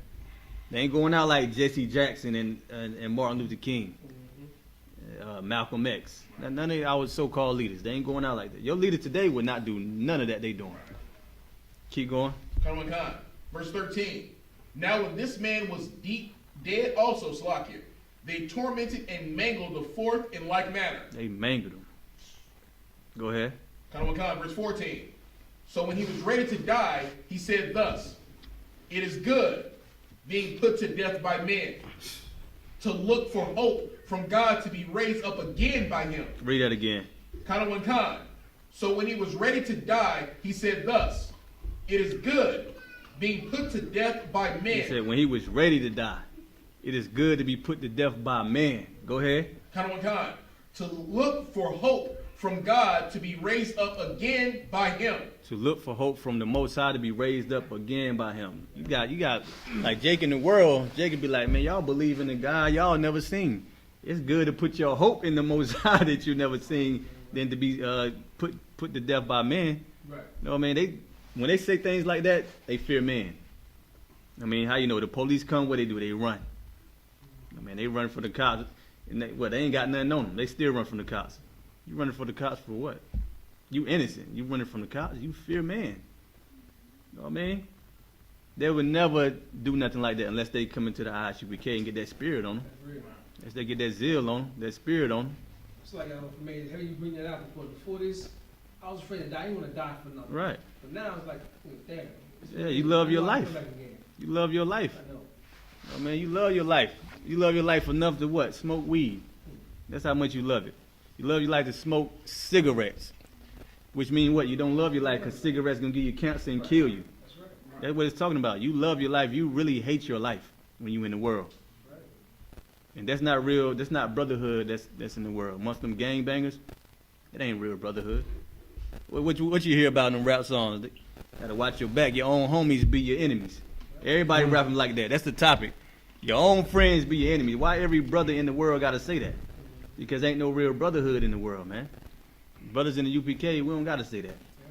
Yeah, right. You drop some money, brothers gonna pick it up, give it to you, or it's gonna be in the same spot till you get back and see that it's yours. That's right. You know what I mean? Because brotherhood is what? These laws, statutes, and commandments. You know what I mean? Keep going. Thou shalt have no resurrection to life. He said he should have no resurrection to life. While he's trying to kill the children and the mother, they telling him you ain't gonna have no resurrection. This the children telling him that, man. This is a king that these children talking to. Think about that. Someone that get your head chopped off. Someone that the world reveres and respect. The children looking at him like, nigga, I don't like you or pork. You know what I mean? I'm going to die because I hate the words coming out your mouth. I hate what you're trying to get me to eat. And the Lord looks at them children and the mother more honorable than the king. You know, the king supposed to be like the man. In this case, the children, they the man. They die manfully. Go ahead. Verse 16. Then looked he unto the king. Y'all want to chime in? Y'all go ahead. Y'all. Go ahead. Then looked he unto the king, and said, Thou hast power over men. Thou art corruptible. Thou doest what thou wilt. Yet think not that that our nation is forsaken of God. Right. He said, don't think that the Lord forgot about us, man. You see the police out here killing us. You see how America has been killing us for centuries. Been oppressing us for over 400 years. You see how they done destroyed the black, Hispanic, and Native American Indian families, breaking up the Israelite family, got them sleeping in cages, locking up over 2 million black men, separating them and destroying them from their families, their household, killing our women, killing our children. The Lord see that, man. The Lord haven't forsaken us to the point where you're going to wipe us off the earth. Right. You know what I mean? That's why the UPK is here. To show y'all that the Lord is with us. That's right. You know what I mean? They know we out there. They hear us. They ride by. They see us. They know what we teaching. And we the representation and the sign to let them know the Lord exists, man. And he loves a particular people. The same people that you out here killing and destroying, that's who the Lord loves. And the Lord going to punish you for killing those people. Keep going. Verse 17. But abide a while, and behold his great power. So just abide a while. You know what I mean? You in rulership right now. You know what I mean? White supremacy is running the earth right now. You get to tell black people they can be gay, come out the closet. You ruling right now. You know what I mean? The Rainbow Coalition. You know what I mean? You get to be a crooked cop right now and shoot a brother in the back of the head because you lied and said he had a gun and he ain't have nothing when we see it on camera. You know what I mean? The Lord said, abide for a while. It's justice coming for all of that, all those atrocities, man. It's justice behind that. The Lord is what? What's a habitation of justice. You know what I mean? The Lord is a jealous God. The Lord is jealous that we love another people. He's jealous of the children of Israel, man. The Lord said, abide for a while. I mean, go ahead. What did he say he did to Pharaoh? He raised Pharaoh up for this purpose. That's what he's doing to Esau. Go ahead for a while. Go ahead. You know, exalt yourself for a while. You know what I mean? Go ahead to the build them space station. Go ahead and go land on the moon. Go enjoy and explore other planets out there for a while. Watch how quick the Lord bring them down. Keep going. Come on, God. How he would torment thee and thy seed. How he would torment you and your seed. Not just you, but your children after you. Yeah, they going to be reincarnated too, but guess what? They'll be punished. All them white folks that think they got away, what you think the Lord going to do to them? All them slave masters that died with skeleton bones under their houses. Killing little babies, man. Feeding our children to alligator bait. I'm going to go into that tomorrow. Feeding our children to alligators, man. It's like I said, if I may. Go ahead. Christ said, for the ones who pierced me in my side, they going to see me too. Right. Damn right. That's right. Reincarnation is real. You going to see it. Caiaphas, all them, they guilty. I mean, they going to see it. Go ahead. Too, if I could. Go ahead. Y'all remember that when Abraham, when he said that he said his wife was a sister, and that heathen was like, what he do? He had like a dream or something. He found out that she was married. That's how heathens are gonna be. They gonna be like setting up. They gonna be like, all right, you know, they gonna think that that what was like that. That's how it's supposed to be. Supposed to be like, well, when it comes to us, they supposed to fear. They gonna fear the Most High, just how we are. You know what I'm saying? That's how he should have been. He should have been like, well, you know what? These are the children of God. I ain't gonna kill them like this. But then that's why the Most High gonna go and deal with him. You know what I'm saying? And that's why that heathen, he didn't want the Most High to deal with him, because they don't have no fear of the Most High. That was it though. Go ahead. Come on, verse 18. After him also they brought the sixth, who being ready to die, said, be not deceived without cause. For we suffer these things for ourselves, having sinned against our God. Right. Go ahead. Therefore marvelous things are done unto us. Go ahead. Verse 19. But think not thou that takest in hand to strive against God, that thou shalt escape unpunished. Right. You fighting against the Most High. That's a death wish. I mean, the Lord said, he said what? He said, don't think that, you know what I mean, the Lord ain't going to deal with you. You striving against him, fighting against him. The Lord going to deal with you, man. What was the scripture you read before that? Come on, sir. Verse 18. After him also they brought the sixth, who being ready to die said, be not deceived without cause. Be not deceived without cause. Go ahead. For we suffer these things for ourselves. For ourselves, meaning what? We suffer these things because of our disobedience to the Lord, man. And we knew that thousands of years ago. Just like we know it now. Because of our disobedience, not because Esau is stronger than us. How we know Esau isn't stronger than us?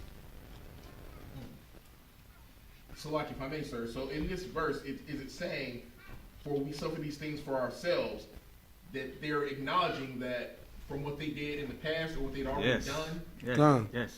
That's like it too. He also was like chin checking the king by saying that, because the king think he's on top because he's on, you know what I'm saying? Because he's great. He said, he basically look at him saying, the only reason why you on top is because we sin. That's really what he's saying. He chin checking him. If you really want, you know how Judites speak anyway. You more than likely he was a Judite. Yeah, So- every time they talk to the king in a disrespectful way, Yeah, and they not tough. even being disrespectful. Really, they been honest. Like, we not gonna break the law, but he taking it as disrespect. You know what I mean? He looking at it like they punching me. You know what I mean? They hurting me. They harming me because he's the king. You gotta understand, like, he's the king. So it's like what I say goes. If I tell you to eat shit, you should eat it. You know what I mean? But they like, no, it's a king, a greater king than you that controls the earth and the heavens, and that's what we bow down to and obey. Like I said, the truth hurt. The truth hurt, right? You know what I mean? The truth hurting them. Go ahead. Come on, God. Having sinned against our God, therefore marvelous things are done unto us. Verse 19. But think not thou that takest in hand to strive against God, that thou shalt escape unpunished. Right, you killing us now. But just wait. You know what I mean? Just wait a little moment. Go ahead. Come on, verse 20. But the mother was marvelous above all, and worthy of honorable memory. It said the mother was marvelous above all and worthy of honorable what? Memory. Memory. This is something your teacher didn't teach you in school. When the Lord said she worthy of honorable memory, we don't know nothing about her in the world. Oh man, I didn't know nothing about this woman in this. I didn't know nothing about the Apocrypha, nothing in the world. You know what I mean? The world is an enemy to God. They're not going to teach you that. They said the mother was marvelous above all and worthy to be honorable memory. We got to remember this and the children. Go ahead. Like I said, I see why they took the Apocrypha off, man, because Yeah. there's too much history about the white man doing harm to us, especially during the Greek captivity. They better take this out because they'll wake a lot of people up. It's cut and dry. It gets straight to the point. So like you too, like the Apocrypha got some of the most, like, what's the word, like, uplifting stories. Like David and Goliath, don't get wrong, it was powerful. But I mean, these stories right here, the whole book, the whole Apocrypha is David and Goliath. You know, David and him going and killing the heathens, you know what I'm saying? Go ahead. Come on, God. For when she saw her 7 sons slain within the space of one day, she bare it with a good courage, because of the hope that she had in the Lord. Hey, Carl, hold down the door while he Verse telling you. 21. Read that again. Kind of kind. But the mother was marvelous above all, and worthy of honorable memory. Mm-hmm. For when she saw her 7 sons slain within the space of one day. So he did this all in one day, and the mother sitting right there looking at it. You think she looking at it and feeling sorrowful? No, she's strong. It's a strong black woman. Right. You know what I mean? Strong black woman. Go ahead. Come on, kind. She bare with a good courage. She buried with a good courage. She won't sad. She ain't like, listen, man, they just killed 7 of my sons. Shit, I ain't about to die. I'm about to go eat that swan. She ain't say nothing like that. She had courage. She was courageous, man. A lioness. Go ahead. Come on, kind. Because of the hope that she had in the Lord. And that's why she was courageous, because of the hope she had in the Most High. That's what make you courageous. If she had hope in the world, nah, she would have grabbed it. She would have been running. You know what I mean? Begging for her life. Go ahead. Come on, verse 21. Yea, she exhorted every one of them in her own language, filled with courageous of Salakia. What did that mean? She exerted everyone in her own language. She exhorted everyone in her own language. Go ahead, Akash. She lifted up every child that was killed in their own language. She talked to them in their own language. Mm-hmm. What it mean to exhort though? Go ahead. When it says in her own language, she was speaking Hebrew, right? Right. Yeah. What it mean to exhort though? Give me more. Live like praise the Christian God. Hallelujah. Praise to the Most High. Go ahead. She just uplifted them and encouraged them in the Most High, letting them know. Yeah, man. She taught them how to be strong, man. That's right. Put that spirit on them in case they would wanted to doubt themselves. You know, man, that's a strong woman. Go ahead. Khan. And stirring up her womanish thoughts with a manly stomach. She said unto them, verse 22. Read that again. Kanawakan, verse 21. Yea, she exhorted every one of them in her own language, filled with courageous spirit, and stirring up her womanish thoughts. Stirring up her womanish thought. Go ahead. With a manly stomach. With a manly stomach. She had it. It's like something the man should be doing. I mean, but it's a woman. It's a strong woman. That's why she should be honored, man. It's something that a man should be doing. They don't say what a man is at, but it don't even matter. You see how she handled it? Like the children ready to die, she ready to die. Ain't nothing else to be said. Go ahead. Kanawakan. She said unto them, verse 22, I cannot tell how ye came into my womb. She cannot tell how you came into her womb. That's a cut. To all the women, this is my baby, I had this baby. Only reason that life exists, no, the Most High the reason that life exists, man. The Most High put that baby there, not the woman. It's like I said, someone got the nerve to say, I'm the father and the mother. Someone got the nerve to say that. That's the ones who ain't got the truth in them. I mean, go ahead. Kanawakan. For I neither gave you breath nor life. She said, I didn't give you breath or life. Go ahead. Kanawakan. Neither was it I that formed the members of every one of you. The Lord said what? He kill it and make it alive. You know what I mean? The Lord, the reason why everybody is on the earth living and breathing. And she acknowledged that. She didn't say she was a goddess. You know what I mean? A queen of the mankind and all that nonsense, man. That's like it too. If y'all notice one character trait that this woman has, that a lot of it's hard to see a lot of women with this. She was humble. Right. She had humility. She didn't want to the other one was saying. She didn't want to be, I'm a God. I did this. I brought you into this world, and I gave you life. I gave you all of this. She said, the Most High, I don't know how this happened. I don't know how He formed you. And that's good, because what does sisters be saying? They thinking, well, how do y'all exist without a woman? Right. How do you exist without the Most High? You know what I mean? You got to put the Most High before mankind. Come. You know what I mean? What say the things that you see was created by what you don't see. Right. So you looking at people on the earth, she acknowledged that. She don't know how you came. You know what I mean? She didn't know the sperm going, you know what I mean, rest in her womb, and then a baby going to be formed in her stomach. She didn't know nothing like that. Come. So like, she was just in heat, you know what I'm saying? You know what I mean? That's it. Go ahead. It's like, if I may, it's so heavy when we talk about this, because if you look at what's going on today, if you look at the news, whenever a sister has lost her child, of course she's lost it to another brother, killing the son, or what have you, but you've never seen it where a sister gets out there and it's an honorable death, and she's speaking of it like that. Because, of course, none of the deaths are honorable. So to see this woman seeing her children mangled and destroyed and still standing up tall and taking it, that is extremely powerful. I haven't seen that from a woman today. Right, how many scriptures we got left? We got to go ahead and get through this. We ready? We were a long time, so everybody 9 o'clock. What time you started? I started at 7:10. All right, go ahead. Come. Verse 23. But doubtless the creator of the world, who formed the generations of man, and found out the beginning of all things, will also of his own mercy give you breath and life again. Right. Go ahead. And ye know regard not your own selves for his law's sake. Verse 24. And they did it for the law's sake. Not wanting to eat pork made them risk their life like that.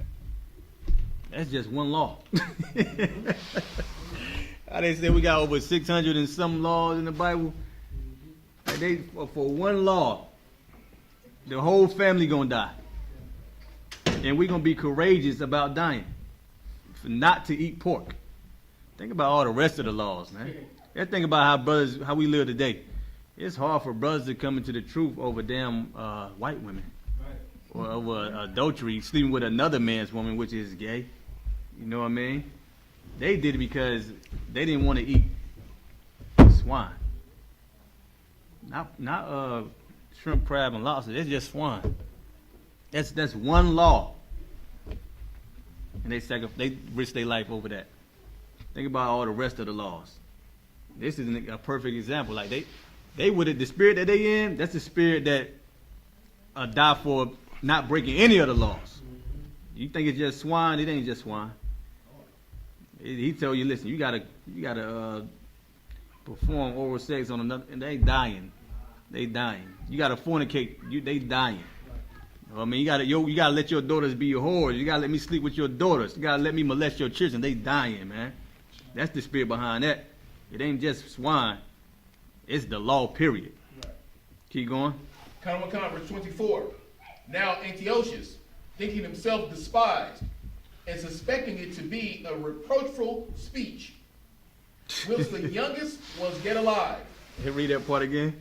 Now Antiochus, thinking to himself despised, and suspecting it to be a reproachful speech, whilst thou youngest was yet alive, did not only exhort him by words, but also assured him with oaths. He assured him with oaths. Go ahead. That he would make him both a rich and happy man. He said, "Listen, I'm gonna make you a rich and happy man." You know what I mean? I got this plan. You know what I mean? This plan to make you rich. Like damn near like he give him a record deal or something. Go ahead. Sir, that remind me of when Satan was messing with Yahanna in the wilderness, man. That's how you know the white man is in cahoots with Satan. 'Cause they do the same thing, man. They Satan in the flesh. All right. Yeah. The Lord ain't gonna do that. I mean, you being tempted. That's Satan doing his job. Satan doing his job. He's supposed to do that. Satan, the angels say he's supposed to, try to persuade you to not serve the Lord. You know what I mean? As an Israelite, your job is to be courageous and forget what Satan talking about. You know what I mean? Forget what the white man talking about. He the devil. Right. I mean, he's the beginning. What do you say? He's the father of lies. You're supposed to know that. Go ahead. If he would turn from the laws of his fathers, and that also he would take him from his friends, and trust him with affairs. If you would turn from the law of your fathers. What was after that? And that also he would take him from his friends. Go ahead. And trust him with affairs. And trust him with affairs. Like just do what I say. I'll make you rich, man. I'll make you a strong, rich man. A wealthy man. Like the man, what did it say? The man that was clothed in purple and sumptuous. Yeah. You know what I mean? Like make you like him. Basically telling him, let me be your God. Get rid of your God, let me be your God. I know I just slaughtered your brothers who you love and been around ever since you was born, but just trust me. The scripture said, trust not the enemy, man. You watching your brother die and your enemy say, listen, I got the plan. You know what I mean? I know how to make you prosper. You know what I mean? Esau can make you prosper, but it's going to be through being wicked, though. You got to turn on the Most High. This is the scripture to let you know you got to turn on the Most High in Esau's kingdom to be prosperous. You know what I mean? You want to be glorious, you want to be prosperous and honorable under the white man? Sin. You know what I mean? Go sin. Go transgress your laws. You'll be raised up and exalted in America, on the earth. Go ahead. Verse 25. But when the young man would in no case hearken unto him, the king called his mother and exhorted her that she would counsel the young man to save his life. Just like who did in the garden?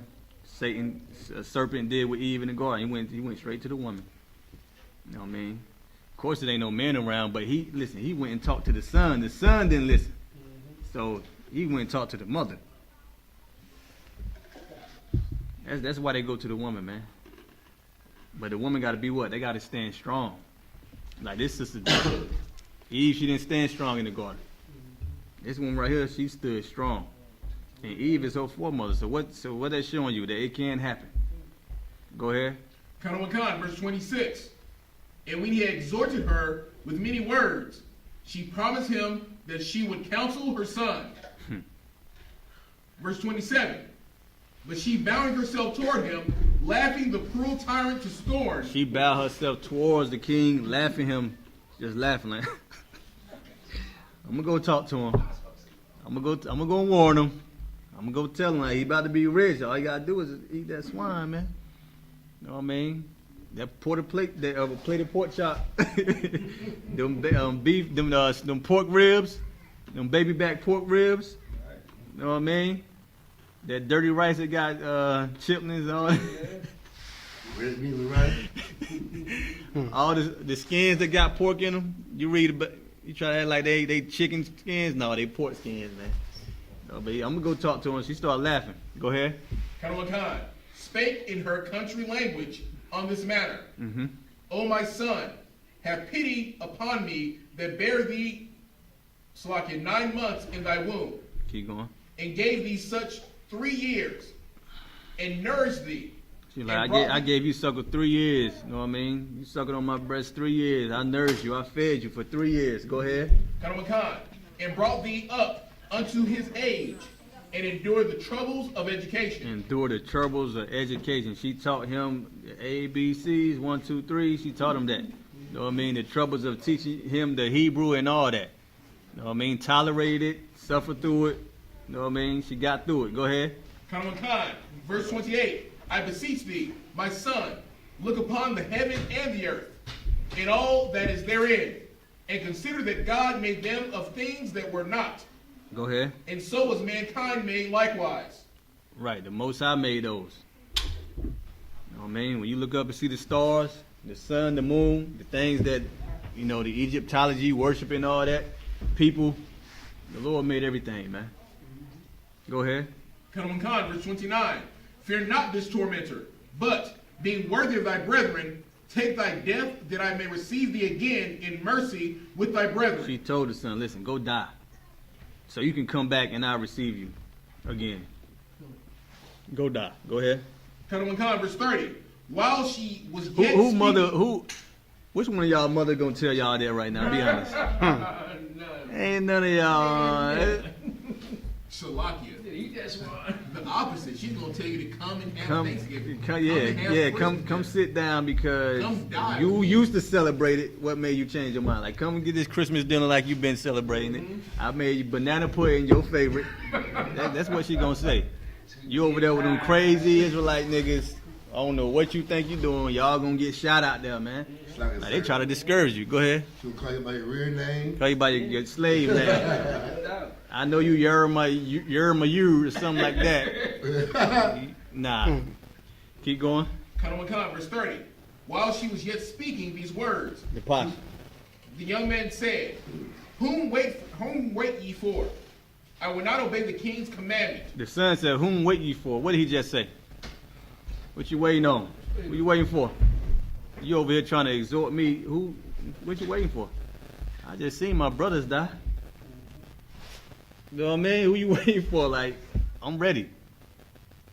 That's why she was laughing. She didn't really have to go tell him that. She already knew it was up. Go ahead. Kanawakan, I will not obey the king's commandment, but I will obey the commandment of the law that was given unto our fathers by Moses. Honorable, man. Honorable. You better love the law more than your life, like General Muhammad said. You better cherish the law, statutes, and commandments more than you cherish your life, man, because that is your life. That's your life. Law, statutes, and commandments. That's gonna help you live. Scriptures say what? What's that? A jot or a tittle ain't gonna lead to what? Mm-hmm. You know what I mean? You better cherish this more. You better love it more than your own soul, man. Go ahead. Kanawakan, verse 31. And thou, that has been the author of all mischief against the Hebrews. The author of all mischief. What that mean? That mean the beginning of all the evil that Esau put on us, man. Esau was evil before he killed those 7 children in the mother. You know what I mean? He been evil. We looking at it right now. We discuss it when we see police killing black people. It ain't been like that, man. It ain't no new millennial thing. It was the 90s, the 80s, the 70s, 60s, 50s, 40s, 30s, 20s, etc., man. It been like that. Even before America, it was over there. This the time of what? The Greek and Romans. Mm-hmm. It's over 2,000 years ago. That's why I said perpetual hatred, like the scriptures say. And that's in Ezekiel, 1,000 years ago, man. Keep going. Count on Khan. Shall not escape the hands of God. Go ahead. Verse 32. For we suffer because of our sins. Verse 33. And thou, the living Lord, be angry with us a little while for our chastening and correction. Yet shall he be one again with us, with his servants. Right. He mad for a little bit, but he didn't forget about us, man. How we about to die and do this, the Lord love us for that. You know what I mean? They know they coming back. They probably been back a couple of times. We don't know. You know what I mean? We don't know. Lord probably done bless their family to be rich and wealthy and all that. You know what I mean? Keep going. Verse 34. But thou, O godless man, and of all other most wicked, be not lifted up without a cause, nor puffed up with uncertain hopes. You see how they describing the king? This is the king. This is the Edomite king. And the woman said, godless man. Mm-hmm. Like, she know he's the devil, man. Right. Like, we knew they was the devil that the Bible speaks of, man. That's why what Martin Luther King did was so evil, man. What our leaders did was so evil. They tried to make a covenant with the heathens, man. They did make a covenant with the heathen. And you know, when your leaders, what they do, the people are going to follow it. So they got us jammed up. You know what I mean? Now we got to sit here and wake everybody up. Which we ain't got no problem with it, but if they was really men of God, what they portray to be, we wouldn't have this issue. Go ahead. Lifting up thy hand against the servants of God. Verse 35. For thou hast not yet escaped the judgment of Almighty God, Right. who seeth all things. Verse 36. For our brethren, who now have suffered a short pain. That's heavy too. He said that the Lord sees all things. Like today, what you hear black people say? Black people who kill black people, like, man, you ain't gonna get away with it. The Lord seen what you did. But them be the black people. You say, listen, I don't like white people. They'll say what? You gotta love. God loves everybody. No, God don't love everybody. You know what I mean? He see everything that everybody do. That's why he don't love everybody. He seen what Cain did to Abel. That's why he don't love Cain, man. He see what Esau doing. That's why he hate Esau. What the scriptures say. You know what I mean? Black people, we merge with their culture and their customs. That's why we think like them. Once you put on a people culture and start worshiping their God, you become them. So now, when we say, listen, the Lord don't love everybody. A black person who's a Muslim, even if they act like they hate white people, they still love who? The Arab people. You under the Arab God and authority. You know what I mean? The black people who are Christians, what they say? God loves everybody. Everybody to them is only white people. That's what it means. God only loves white people. That's what everybody is to black people. You know what I mean? Go ahead. Verse 36. For our brethren, who now have suffered a short pain, are dead under God's covenant of everlasting life. They dead under God's covenant of everlasting life. Everlasting meaning what? What that mean? That means you can never die. That mean you come back. Everlasting meaning you rule forever and ever and ever, and they never rule over you. You know what I mean? Everlasting. I mean, the Lord is going to protect you now and forever. You know what I mean? You know we die because they dying right here in the context. But they saying they're going to be living everlasting. So you know they talking about coming back. You know what I mean? Living under the Most High's authority. Making a covenant, having a covenant that Abraham, Isaac, and Jacob made. That covenant, everlasting covenant. Go ahead. Come on, God. But thou, through the judgment of God, shall receive just punishment for thy pride. Go ahead.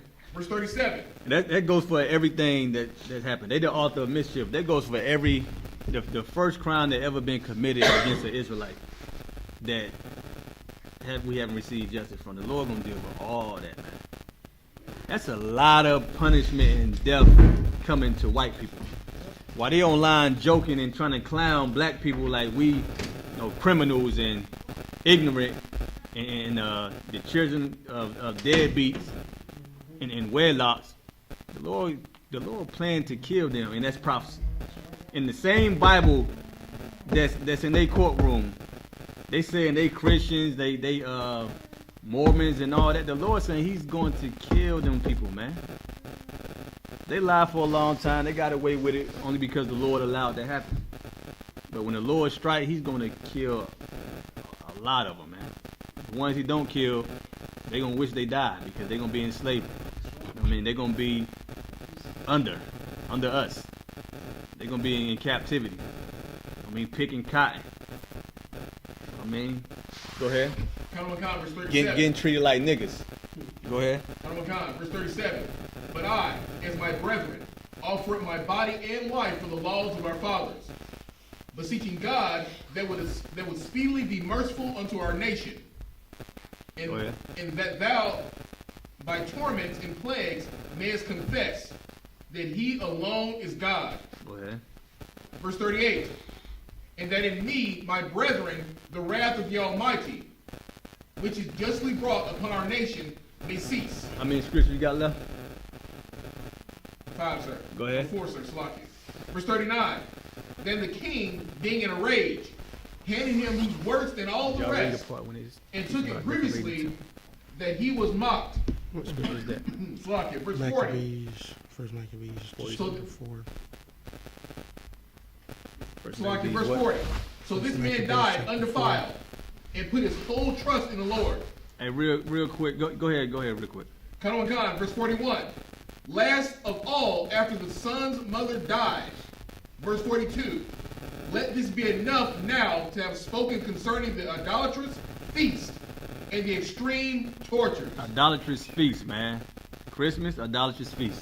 Thanksgiving, all them days, idolatrous feast. All the holidays, idolatrous feast. You know what I mean, we got feast days in Leviticus. We got Memorial days, like this right here, Feast of Hanukkah. Keep going. That's it. Okay, give me First Maccabees 4 and what 42. Okay, this is about how we this is about decorating the temple. How we fought to take back the temple and decorate the temple.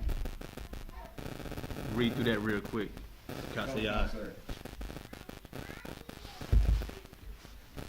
First Maccabees 4, sir. Con. And 22. No, 40. What? 42. First Maccabees 4 and 42. So he chose priests of blameless conversation, such as had pleasure in the law. Verse 43. Who cleanse the sanctuary and bear out the defiled stones into an unclean place. Verse 44. And when as they consulted what to do with the altar of burnt offerings, which was profane, verse 45, they thought it best to pull it down, lest it should be reproached to them. Well, right. If they didn't pull their altar down, it was a reproach unto us, man. Why? Because they was killing swine, pigs. They was killing pigs on that altar.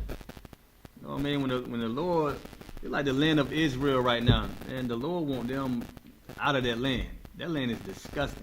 Why? Because the children of Israel is not in that land obeying the Most High. So that land is disgusting. You know what I mean? So they tore that altar down because it was a reproach. We hated that.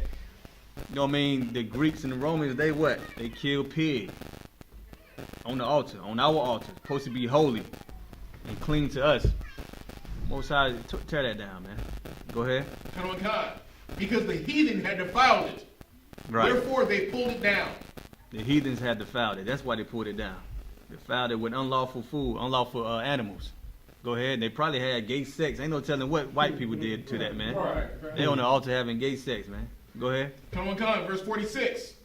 And laid up the stone in the mountain of the temples in the convenient place, until there should be a prophet to shew what should be done with them. Right. So they laid them stones up until a prophet told them what to do with it. Go ahead. Verse 47. Then they took whole stones according to the law, and built a new altar according to the former. Verse 48. And made up the sanctuary, and the things that were with the temple, within the temple, and hollowed the courts. Verse 49. They made also new holy vessels, and into the temples they brought the candlesticks. They made new holy vessels. Into the temple they brought candlesticks. Go ahead. And the altar of burnt offerings and of incense. They're remodeling the place. You know what I mean? Because it was filthy and dirty. Because it was ruled by filthy and dirty people. Right. Go ahead. And the table. Verse 50. And upon the altar they burnt incense, and the lamps that were upon the candlesticks they lighted, that they might give light in the temple. Verse 51. Furthermore, they set the loaves upon the tables, and spread out the veils, and finished all the works which they had begun to make. Verse 52. Now on the 5 and the 20th day of the 9th month, which is called the month of Kislev, in the 148th year, they rose up betimes in the morning. Salakia. Verse 53. And offered sacrifice according to the law upon the new altar of burnt offerings, which they had made. Verse 54. Look at what time and what day the heathen hath profaned it. Even that was dedicated with psalms and citherns and harps and cymbals. Verse 55. Then all the people fell upon their faces, worshiping and praising the God of heaven, who had given them good success. Verse 56. And so they kept the dedication of the altar 8 days, and offered burnt offerings with gladness, and sacrificed the sacrifice of deliverance and praise. Verse 57. They decked also the forefront of the temple with crowns of gold, and with shields, and gates at the chambers they renewed. Where we at? 57. Verse 57, sir. First Maccabees 4 and 57. 57, okay. Read from the top again. They decked also the forefront of the temples with crowns of gold, and with shields, and the gates of the chambers they renewed, and hanged doors upon them. Verse 58. Let me get that much more. Yeah, 58. Sir. Go ahead. Thus was there very great gladness amongst the people. You read First Maccabees? Yeah, First Maccabees 4 and 58. Oh, 4 and 58. Okay, I was at 5. Sir. Go ahead. Verse 58. Thus was there very great gladness among the people, for that the reproach of the heathen. Go. Did we go for the 6? We did all that, sir. All right, go ahead. For the reproach of the heathen was put away. Verse 59. What's the reproach of the heathen?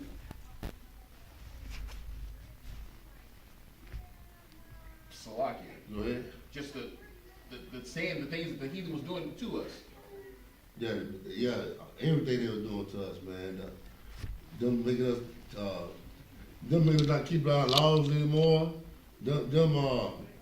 Making us just be undefiled to the Lord, man. That reproach, man, that's taken away. That was taken away from us. Sacrificing the local animal on the altar. The pig, all that, man. Go ahead. Verse 59. Moreover, Judas and his brethren, with the whole congregation of Israel, ordained that the day of this dedication of the altar should be kept in their season from year by the space of 8 days, from the 25th day of the month of Kislev, with mirth and gladness. All right, so today, you see the candles, they're being lit, and it's for 7 more days after the day, they're going to be lit, you know what I mean? The 8th day going to be the closing day, but we must keep the feast day for 8 days, and every day that we keep the feast, we're going to light the candles up, man. All right, so today, tomorrow, the candles will be lit up tomorrow. All right? Go ahead. Verse 60. At that time also, they build up the Mount Zion with high walls and strong towers round about. And also remember, Judas said with his brother to the whole congregation of Israel, man, he ordained this day, man. So this day we got to observe. Now, I mean, every year, we got to observe this day. All right? And that's how we observe the Feast of the Hanukkah, by the candles being lit up, and by us rededicated to the temple. All right, go ahead. Lest the Gentiles should come and tread it down as they had done before. Verse 61. And they set there a garrison to keep it, and fortified Bethsura to preserve it, that the people might have a defense against Idumea. Well, I know who Idumea is. Idumea is the Esau. So that lets you know the Greeks was Esau. Good kind. Now, I mean, you got a lot of people say that Romans and the Greeks were Esau. We know Idumea is Esau, man. Hey, you see why they took the Apocrypha out, right? Count on one count. All right. With that, you got the announcements. Announcement up here. With Pascal Yah. Get the announcements for me. Double time. Announcement supposed to be up here. It's not up there. Go back there and get it.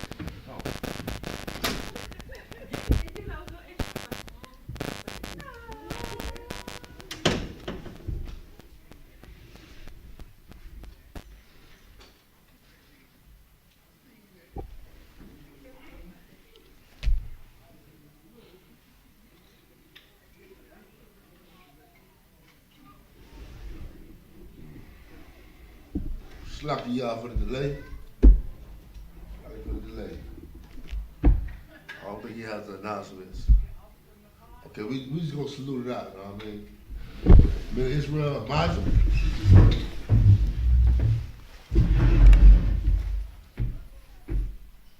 Amaj Shabbat.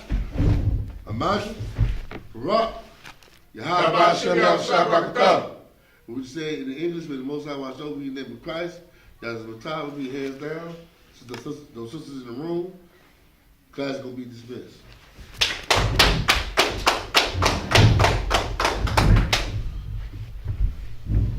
I'm waiting for that class one. Hold on, I'm gonna talk. Go ahead, class one. Hey, y'all out? Stop these. So like you say? Go ahead, get that class.